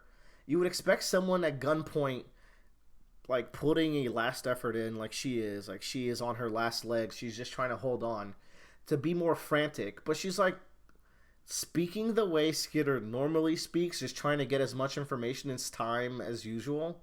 And like it didn't have that sense of urgency that like I would want to see in a situation like this. So it ends up just feeling like samey dialogue. Um, I'll leave that at that. It rubbed me off from what was otherwise the best scene in all of Worm, because now we're gonna get to the really good stuff, which is The turnaround. Actually, no, there is another problem. I guess I had more problems than I This remembered. is Worm Sucks, the episode. No, I didn't want it to be like this. All right, let's get this problem out of the way first. I don't like how the solution to this arc was that Tattletale made more money than Coil off screen. Defend this for me, Bradley, because you're good at like putting a good spin on these things to where I can appreciate them more. Uh, I wasn't prepared for this because I didn't really think it needed a spin because I was fine with it. Uh, Okay. Yeah, I I was mean, afraid of this. Coil was never someone who lended himself to making any kind of actual personal connections or loyal bonds. The only people who would ever be with him are people who are after money. Mm-hmm. Um, so I mean, if you needed a spin, that's probably what I would say. But I was fine with it. Uh, yeah, that's pretty good, I guess. For me, it was just like Coil's like, "There's no way you made more money than I did. I was keeping track of your money," and she was like, "Yeah, I did." It's just like it's. I don't usually say like, "Oh, show don't tell," because I feel like that can get really obnoxious. But let me be obnoxious just this once, where it's like it felt like it came out of nowhere. I definitely buy her flipping over the guy she was working with because they had a pretty good working relationship. But getting pretty much like half of his mercenaries without him finding out and without us seeing it just feels really convenient to me. Uh, We'll have the episode where Tattletale makes all of her money in the Netflix adaptation. it's already so long. We'll have to just add another line to explain it. Um, yeah, if anyone in the comments like defend that for me if you can. Like I do like when people can help me appreciate something I might not. Because aside from that, I get to finally get to the thing I was really wanting to talk about, which is the scene he's finally defeated. He's pleading for his life. He's all out of options. And just the way that this next part is written is just fucking beautiful. Where as it's going down, there's this line where it's like Taylor steps forward, or like I took a step forward, and it doesn't explain why she is, but the reader immediately knows why she is because like it's clearly building up to it, and it's something that we have built up to so well. Um, and I really didn't think it would be now. Like I thought she would really kill one of the nine. You know, I thought that would be it. Yeah, like But we always knew she was eventually going to kill someone in this story, yeah, but we never knew who. and like you know what, it was the right choice dragging it out just a little bit further, because you got this amazing moment. It had to be Coil. She gets the gun, and it's like I think he says something like, "You're not a killer," and she's like, "Well, if I am, you made me this way," and then she just plops his head. Before that, I really liked the traveler stepping in and being like, "You can't do that, Skitter. I'm not gonna let you do that." And then they pretty convincingly disarm them by first of all they take out Trickster with Imp. Ballistic is already like kind of on the borderline, and this is a really good payoff for his time with Taylor to where like I could see where their back and forth might have helped them be able to at least understand that he can side with the undersiders here. Genesis and Sundancer aren't really going to be aggressive about the situation, but they're also not going to betray Trickster, which I thought was really interesting, and it's even more interesting when we talk about the next arc. Yeah, and Um, just as far as the actual act of killing Coil goes, I feel like it would be really tempting to like if there was ever someone that Taylor's justified in killing at this point, it would probably be Coil. yeah, And it's Coil one of the nine for yeah, me. and it would be really easy considering how justified she is to just like shoot him, and then she pulls the gun up, she blows the smoke out of the barrel, and she's like, "You had it coming." But she, in this moment when she kills him, she's still kind of unnerved by the act of killing someone. She shoots the gun, and like she drops it, and it clatters, and she kicks it away, I like really like that touch where she kicks it she away. killed someone.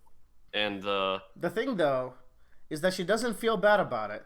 At least I believe her when she says that. Personally, Yeah, yeah, I believe her too. she can be unreliable, but she's like, yeah, I'm more weirded out that I don't feel bad about it. And I was like, this is not even like edgy, like, oh, you're so edgy because you killed. Like, no, this is super justified. I thought that was really well built up. The sound of the ocean waves as that's happening is such a good scene builder. Yeah, Please put this in a Netflix show, Wild Bow. Hire me. Netflix only, no Hulu. It's such a gorgeous scene.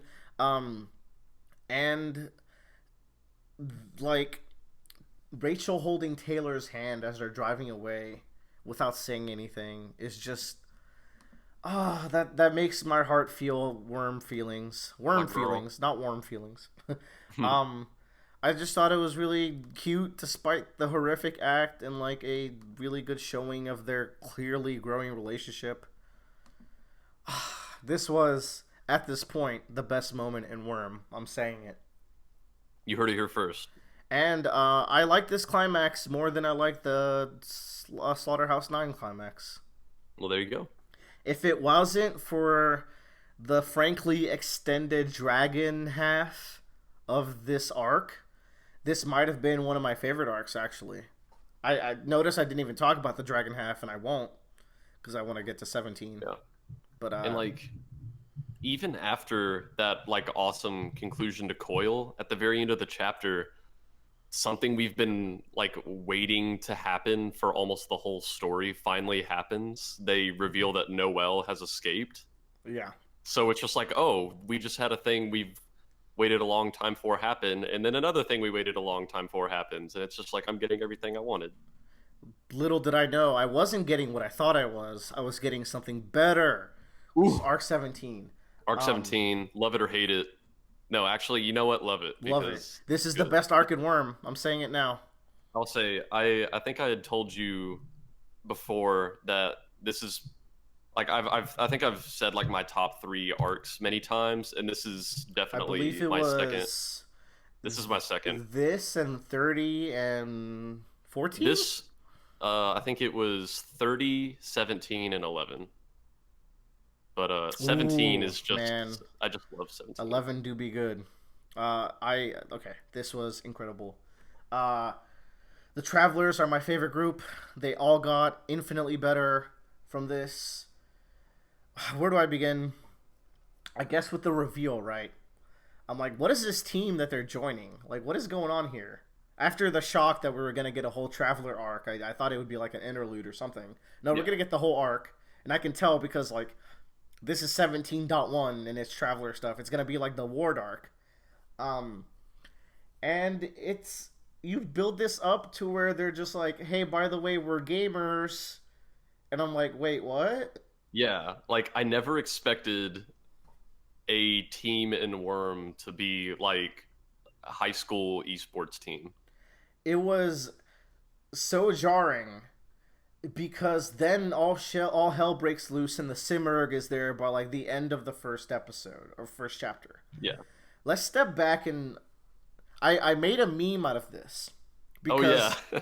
And I will post this with the Reddit post for this, and maybe you can look it up in the Parahuman subreddit. Because it's like the first meme I ever made. I just felt so compelled by the whiplash.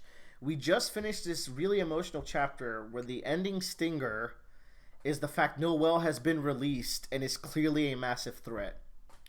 You then show the very beginning of all these conflicts that the Travelers have had. And you could say that like the domino piece of you kick someone out of your esports team leads to Noelle destroying Brockton Bay. And, Yeah. Which is, by the way, in another fucking planet, which you don't find out till like halfway through this arc. Which is incredible. It's just crazy. And I mean, speaking of that, there's so many cool subtle hints where like Jess is like, why is the Simurgh here? And none of the people really seem to know about the heroes, and only Jess is the one that has kept up with them. Yeah, because it's like before the reveal that they're from the planet without super things. Is it Earth Aleph? Aleph? Yeah.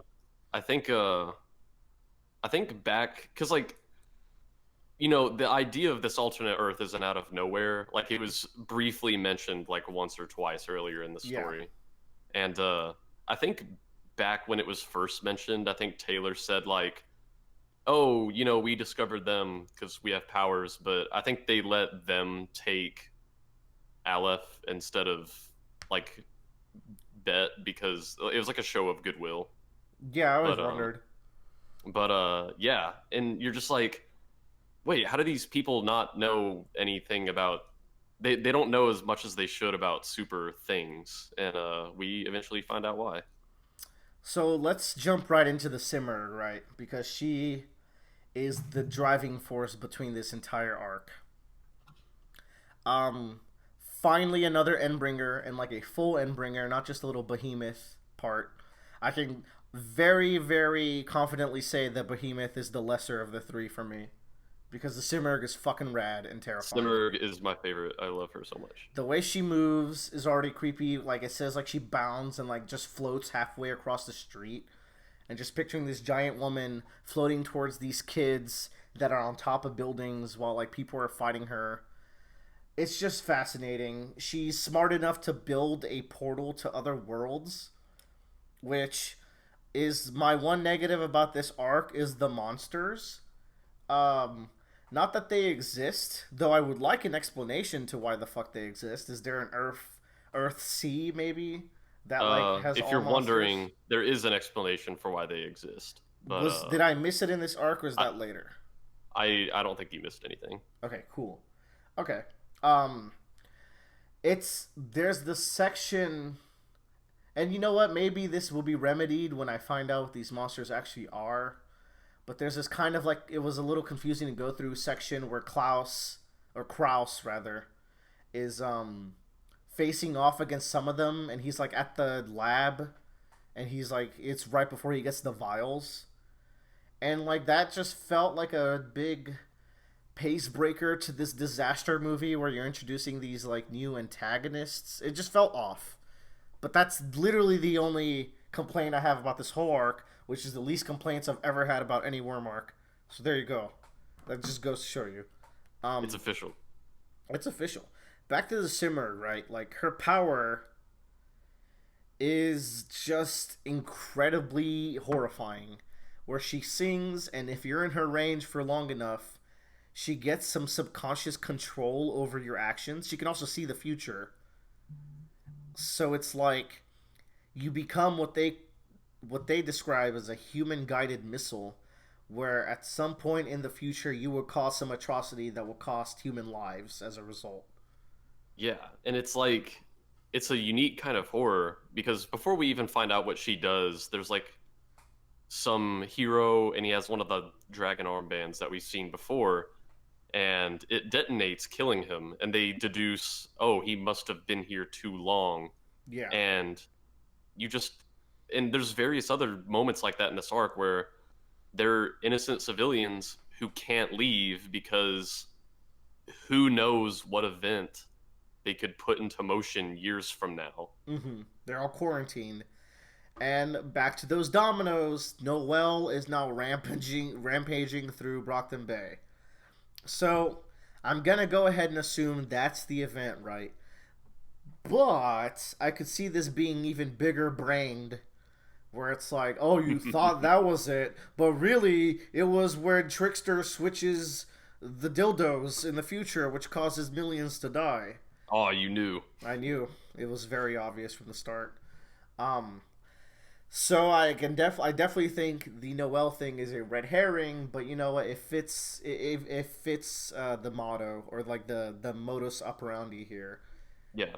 Um, Various times in this arc, Kraus thinks to himself, "Man, fuck the Simurgh," because he's very expertly driven into a corner in if to use the power vials that they got, and Yeah. I just really like how it it did a really good job on railroading him to a point where it's like believably I can see why he thinks that now is the time to use the vial and that he's forced to do it because either I don't use the vial and Noel dies or I use it and he even like he's very self-centered where he's like guys this is all happening for me. Like, I'm gonna be the one to use the vial.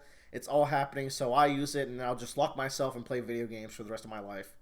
This is clearly short-sighted. It's all part of a bigger plan.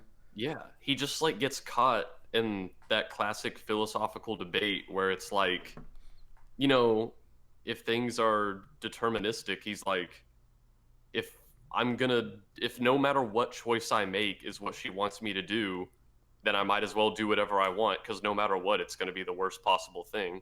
And so he uses that as his justification for getting these powers.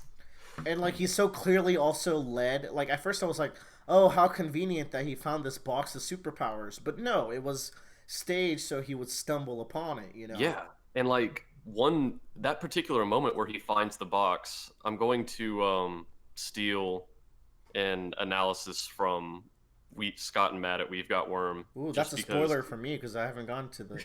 I don't watch the episodes we haven't discussed yet. I feel like it really needs to be. It's something that I think needs to be discussed when discussing Arc 17, and that this sequence where he finds the box and he realizes what he stumbled upon, these powers, he consciously thinks to himself like, oh, this is a bad thing. The Simurgh probably set this up. Or he's like, man, imagine how much damage you could do with powers.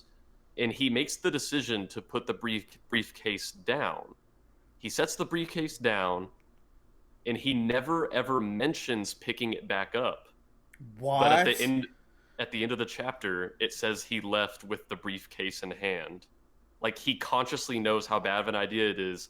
He sets it down, and it's almost like without thinking about it, he picks as it if back guided, up. he picked it back up. What the fuck? That's so good. And there's like even more things like that where there's the part where he's looking at the bird bashing its head against its cage. Yeah, what was that all? Yeah, that was weird. And he's like, man, that's terrifying. Imagine what like a sentient being with opposable thumbs could do. And then without skipping a beat, he picks up a knife. That is pretty good, actually. It's just the Simurgh fucking with him. Oh, dude. Now, to wrap up the Simurgh talk here, because I feel like the bulk of what I want to talk about is actually the character relationships. Yeah. The Simurgh worries me in some way, where it's like, what is retroactively going to be Simurgh-based events? You know, like, there could be some things where, like, it's injected into past parts of the story just to, like, heighten tension, or, like, oh, it was all part of a bigger plan because Simurgh. So it is a plot point that could be, like, abused to maybe artificially create something out of something that wasn't there before. Now, maybe Wildbow has always been big-brained and has always thought about this. But when you introduce the Simurgh over halfway through the story, you do open yourself to that kind of, like, thought experiment where it's like, was this always meant to be a big deal, or did you go back and kind of, like, make it something bigger than it was planned to, and it might feel unnatural if he does that. So I'm interested to see how more Simurgh actions are going to play out. Thoughts? Okay. Okay. I mean, on one hand, I'm like optimistic about that because I mentioned that in an earlier draft of Worm, this was Arc 1. Right. Granted, Wildbow said at the time it was written much worse and there was much more context because we knew less about the universe, but clearly this is something that he always kind of had planned out before the events of the story. So Good point. yeah, at least like in context of the story, like maybe there's the potential for things to, like, we learn like, oh, that was something the Simurgh had its hand in. But I don't think there was anything that retroactively Wildbow's like, oh, maybe I should have made it so that's a Simurgh thing. I think he had this planned out. Nice. All right. We'll see where this goes. I'm excited. I want to talk about the group now, because this whole arc was really... The Simurgh was a nice bonus, but to me, the main draw of it was the tensions of this group and the inner relationships. Yeah. And why not start with Kraus, right? Ooh. Kraus was so interesting. By the end of it, I really started to see parallels between him and Taylor, where the way Cody explains it, and kind of the way you can see some of his actions, and like while Kraus, seeing it from his mind, it doesn't seem as bad. I could easily see it from someone else's mind and make it seem like he's a leech. You know, he worms his way into this group. He starts dating Noelle. He forces his way into a leadership role when everything falls apart, and it's like he forces himself into this group, and everyone kind of lets his shit slide because he's pretty good at putting a spin on it. And like he's already introduced himself as this kind of personality, so it's something they already expect this out of him, like these shenanigans out of him, you know.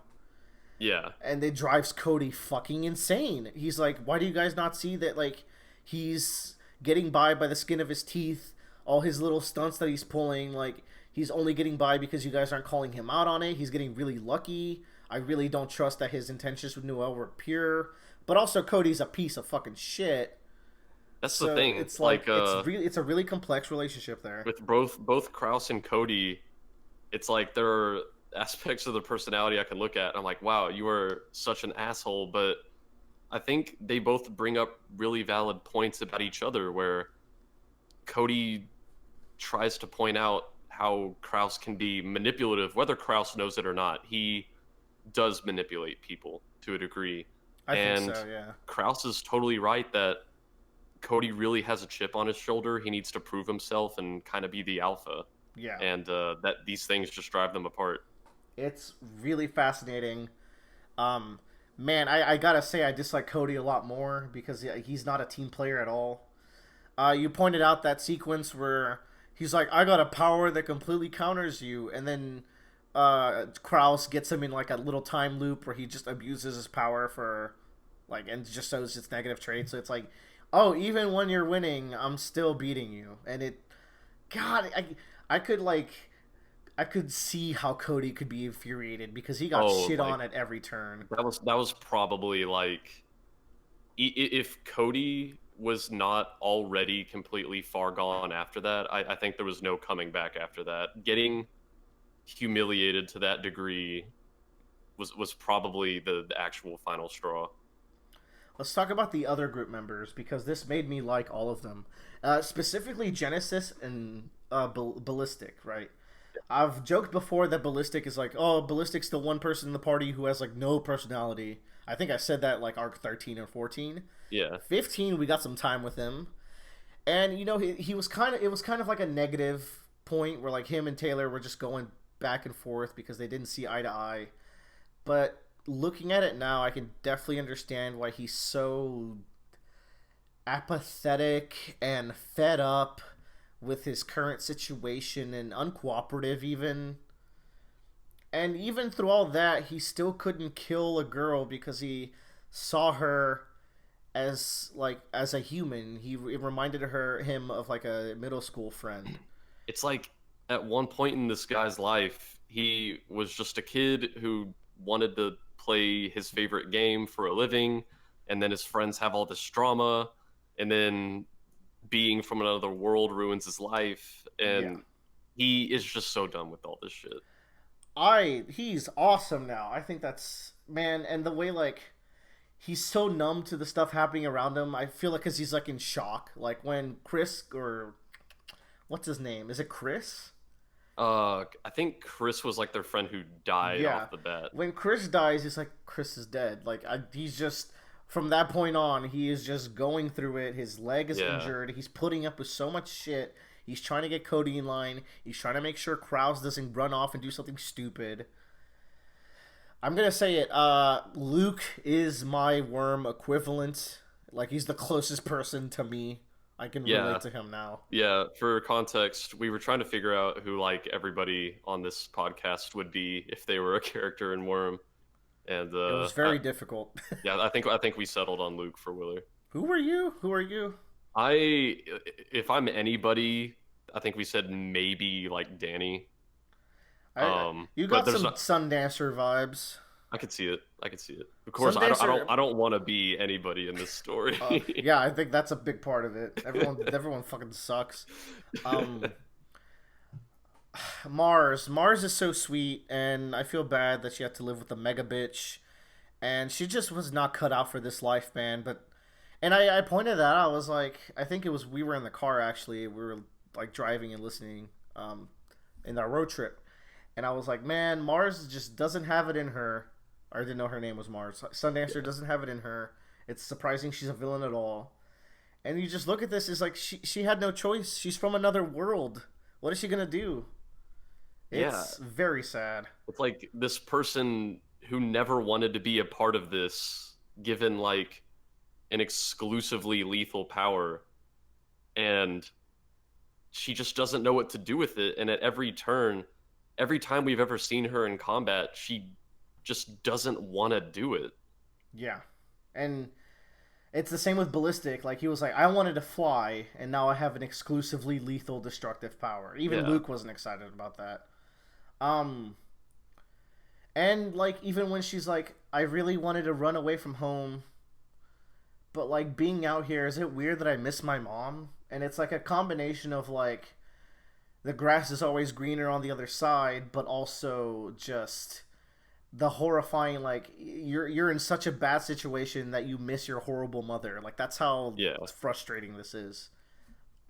Now, Jess, dude, Jess shot up so much in my rankings. I think she's so cool.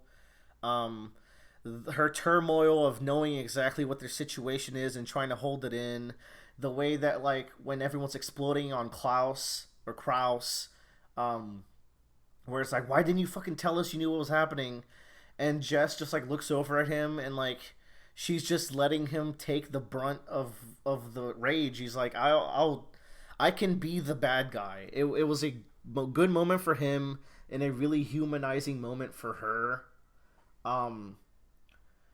Just the fact that she's in this wheelchair and Kraus is like, I wish I could treat her normally, and, like, she's the most attractive here, or, like, she's one of the most attractive here, but I wish I could pretend like she's not in the wheelchair, but I honestly can't. You can tell that she gets a lot of that, but also, like, that's such another good moment for Kraus. I think they had such good interplay, actually, Yeah, between like the you two of said, them. really, really humanizing. And, like, she just gets such a shit end of the stick. She's like, maybe I can walk. He's like, hey, if you take this, you could have sex. And she's like, wait, what? Like, that was Yeah, a 'cause big component to getting her there's to like take the. these vials, they cure things like maybe cancer or other things, and she's really just hoping she can walk again. And She's super against taking the vial at first, but it's like, if yeah, everyone's doing it and there's a chance I can walk, like, let's walk then. And then she and gets a twisted version of it where she can only walk through her projections. and like, man, poor girl. Rip Noelle, man. I can totally understand why she just became this like, she becomes a monster, and it's like her team is in disarray. She has lost her lower half. It's now like a horrifying octopus monster. She can't touch anyone because it'll make a superpower duplicate of them. Ooh, I can see why she would go insane, and, like, why it's so desperate that they find help for her, and why it just paints everything in such a different picture. Trickster is working so hard to save her. Ballistic knows that this is a doomed mission. He even says that right before he defects at the end. The other two are just along for the ride, just trying their best to survive, hoping one day to get back home. Oliver is just a very sad little boy who is very hot. yeah, And it's such a mess, man. and What a fantastic group of characters. yeah. The Travelers are like, how could you not like these boys? They're the best group. It should have been them. I really love the Travelers a lot. I would have been I would have been very happy if they were the main characters. Like, Wildbow considered a lot of people, and I'm sure I could have been happy with probably any of them, but the Travelers are just fantastic. To wrap this off, though, I was saying I went through the best moment in Worm in 16.13. God, such a long sequence, but the ending of Arc 17 blew me away. It was the best thing Wildbow has written so far for me. Oh man, I'm getting goosebumps. It hit me so fucking hard. where after all this extended flashback, the last things you hear before you come back to God, dude, it's so good. The last things you hear before you come back to the present is Trickster with all the hope in the world. It's like, Noelle, like, don't be mad. I finally found someone that can, like, save us. And for the first time, he feels hope. And for the first time, even she feels hope. It's like this guy Coyle, like he's our chance at making this all better. And then the motherfucker wakes up. Jess and Mars is behind him, knocked out. Ballistic is gone. Jess is just staring off into the distance. You hear the waves, and that's where like it clicked. Oh, they're back where Coyle died because of the waves. Really good. The wave sound, man. And it's like, and then he looks around and he just sees a pile of flesh and some seagulls, and you realize it's like even throughout all of that, it didn't click to me how brutal Coyle's death was to them until this moment. It should have been way more apparent way earlier. I guess I was just so invested in the moment that I forgot like the present. And when you go back to the present, you realize that their only hope is gone, killed by Taylor. He's just a pile of flesh that some seagulls are eating. So it's like, man, wonder how Noelle's gonna feel about that. I can spoiler alert, she's not fucking happy where I am. Whew. And it's, oh my god. That's the best. That's just the best that there ever was. The best I've ever had. Best arc in Worm. You heard it here first, ladies and gentlemen. I love it a lot. Bradley, do you have anything else in arc 17? Man, I just this I say this about a lot of things, but this is one of the arcs that I always love coming back to, and I feel like there's always something you can catch on a reread of arc 17 that you didn't get before. Either like a cool character interaction that like harkens back to a earlier chapter or a later chapter maybe, or something like the Simurgh thing with this briefcase. There's just so much here. Yeah, like I feel like one thing that I never got on my first read through, but that I had found through discussion is that like the powers each of these people get from their vial, it's maybe to a lesser degree than a lot of the powers in Worm, but it's kind of a twist on what they want, where Jess wants to walk, and it's like she gets it, but only kind of through her projections. And it's like Ballistic wants to fly, but he's grounded. He can send other things soaring. Mars was really upset about her home life, her mother forcing her to do all these things and activities she didn't want to do. And by becoming a cape, she's now locked into that. She's always going to have to be doing these things she doesn't want to do. Yeah. And I always kind of wondered, Oliver, like, how does... too. Yeah, Oliver, like, who has self-doubt and like personal issues, is now this hunk, but he's the same timid, weak boy on the inside. Yeah, I think Krauss says like it didn't fix any of the issues on the inside, only the outside. And just Krauss, just back to him, it's like he's so... There's so much going on in that head of his, you know, and it's like... He's a trickster. He's a trickster, and it's like... He can be very mature, and he can be very immature, and it's... what a good bad lad, that trickster, and I feel so bad for him. Through discussion, like one thing I don't want to pretend to be galaxy brain. I didn't catch this on my own, and I don't know if there's any real confirmation on it. There's a few parts, especially near the front half of arc 17, where kind of like whenever they're at the restaurant talking, Noelle's being really timid when talking to Krauss, and it's not necessarily about him. I think it like mentions something about her food kind of being untouched, and there are times where she has to kind of have a talk alone with Mars, and there are things she clearly can't tell other people. And I would have to look up all the particular quotes people point out, but people have made a case about Noelle perhaps having like an eating disorder. And now she eats 1,300 worth of food every week. Yeah. Yikes. Whew. Baby girl. So I don't know. I feel like there's still even more that I'll get out of Arc 17 in the future, but it's always a joy. I, Man, it's always a joy.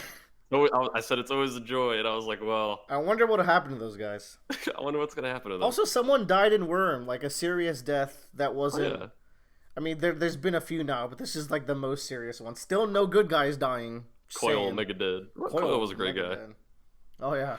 I mean, he was allegedly gonna help the world.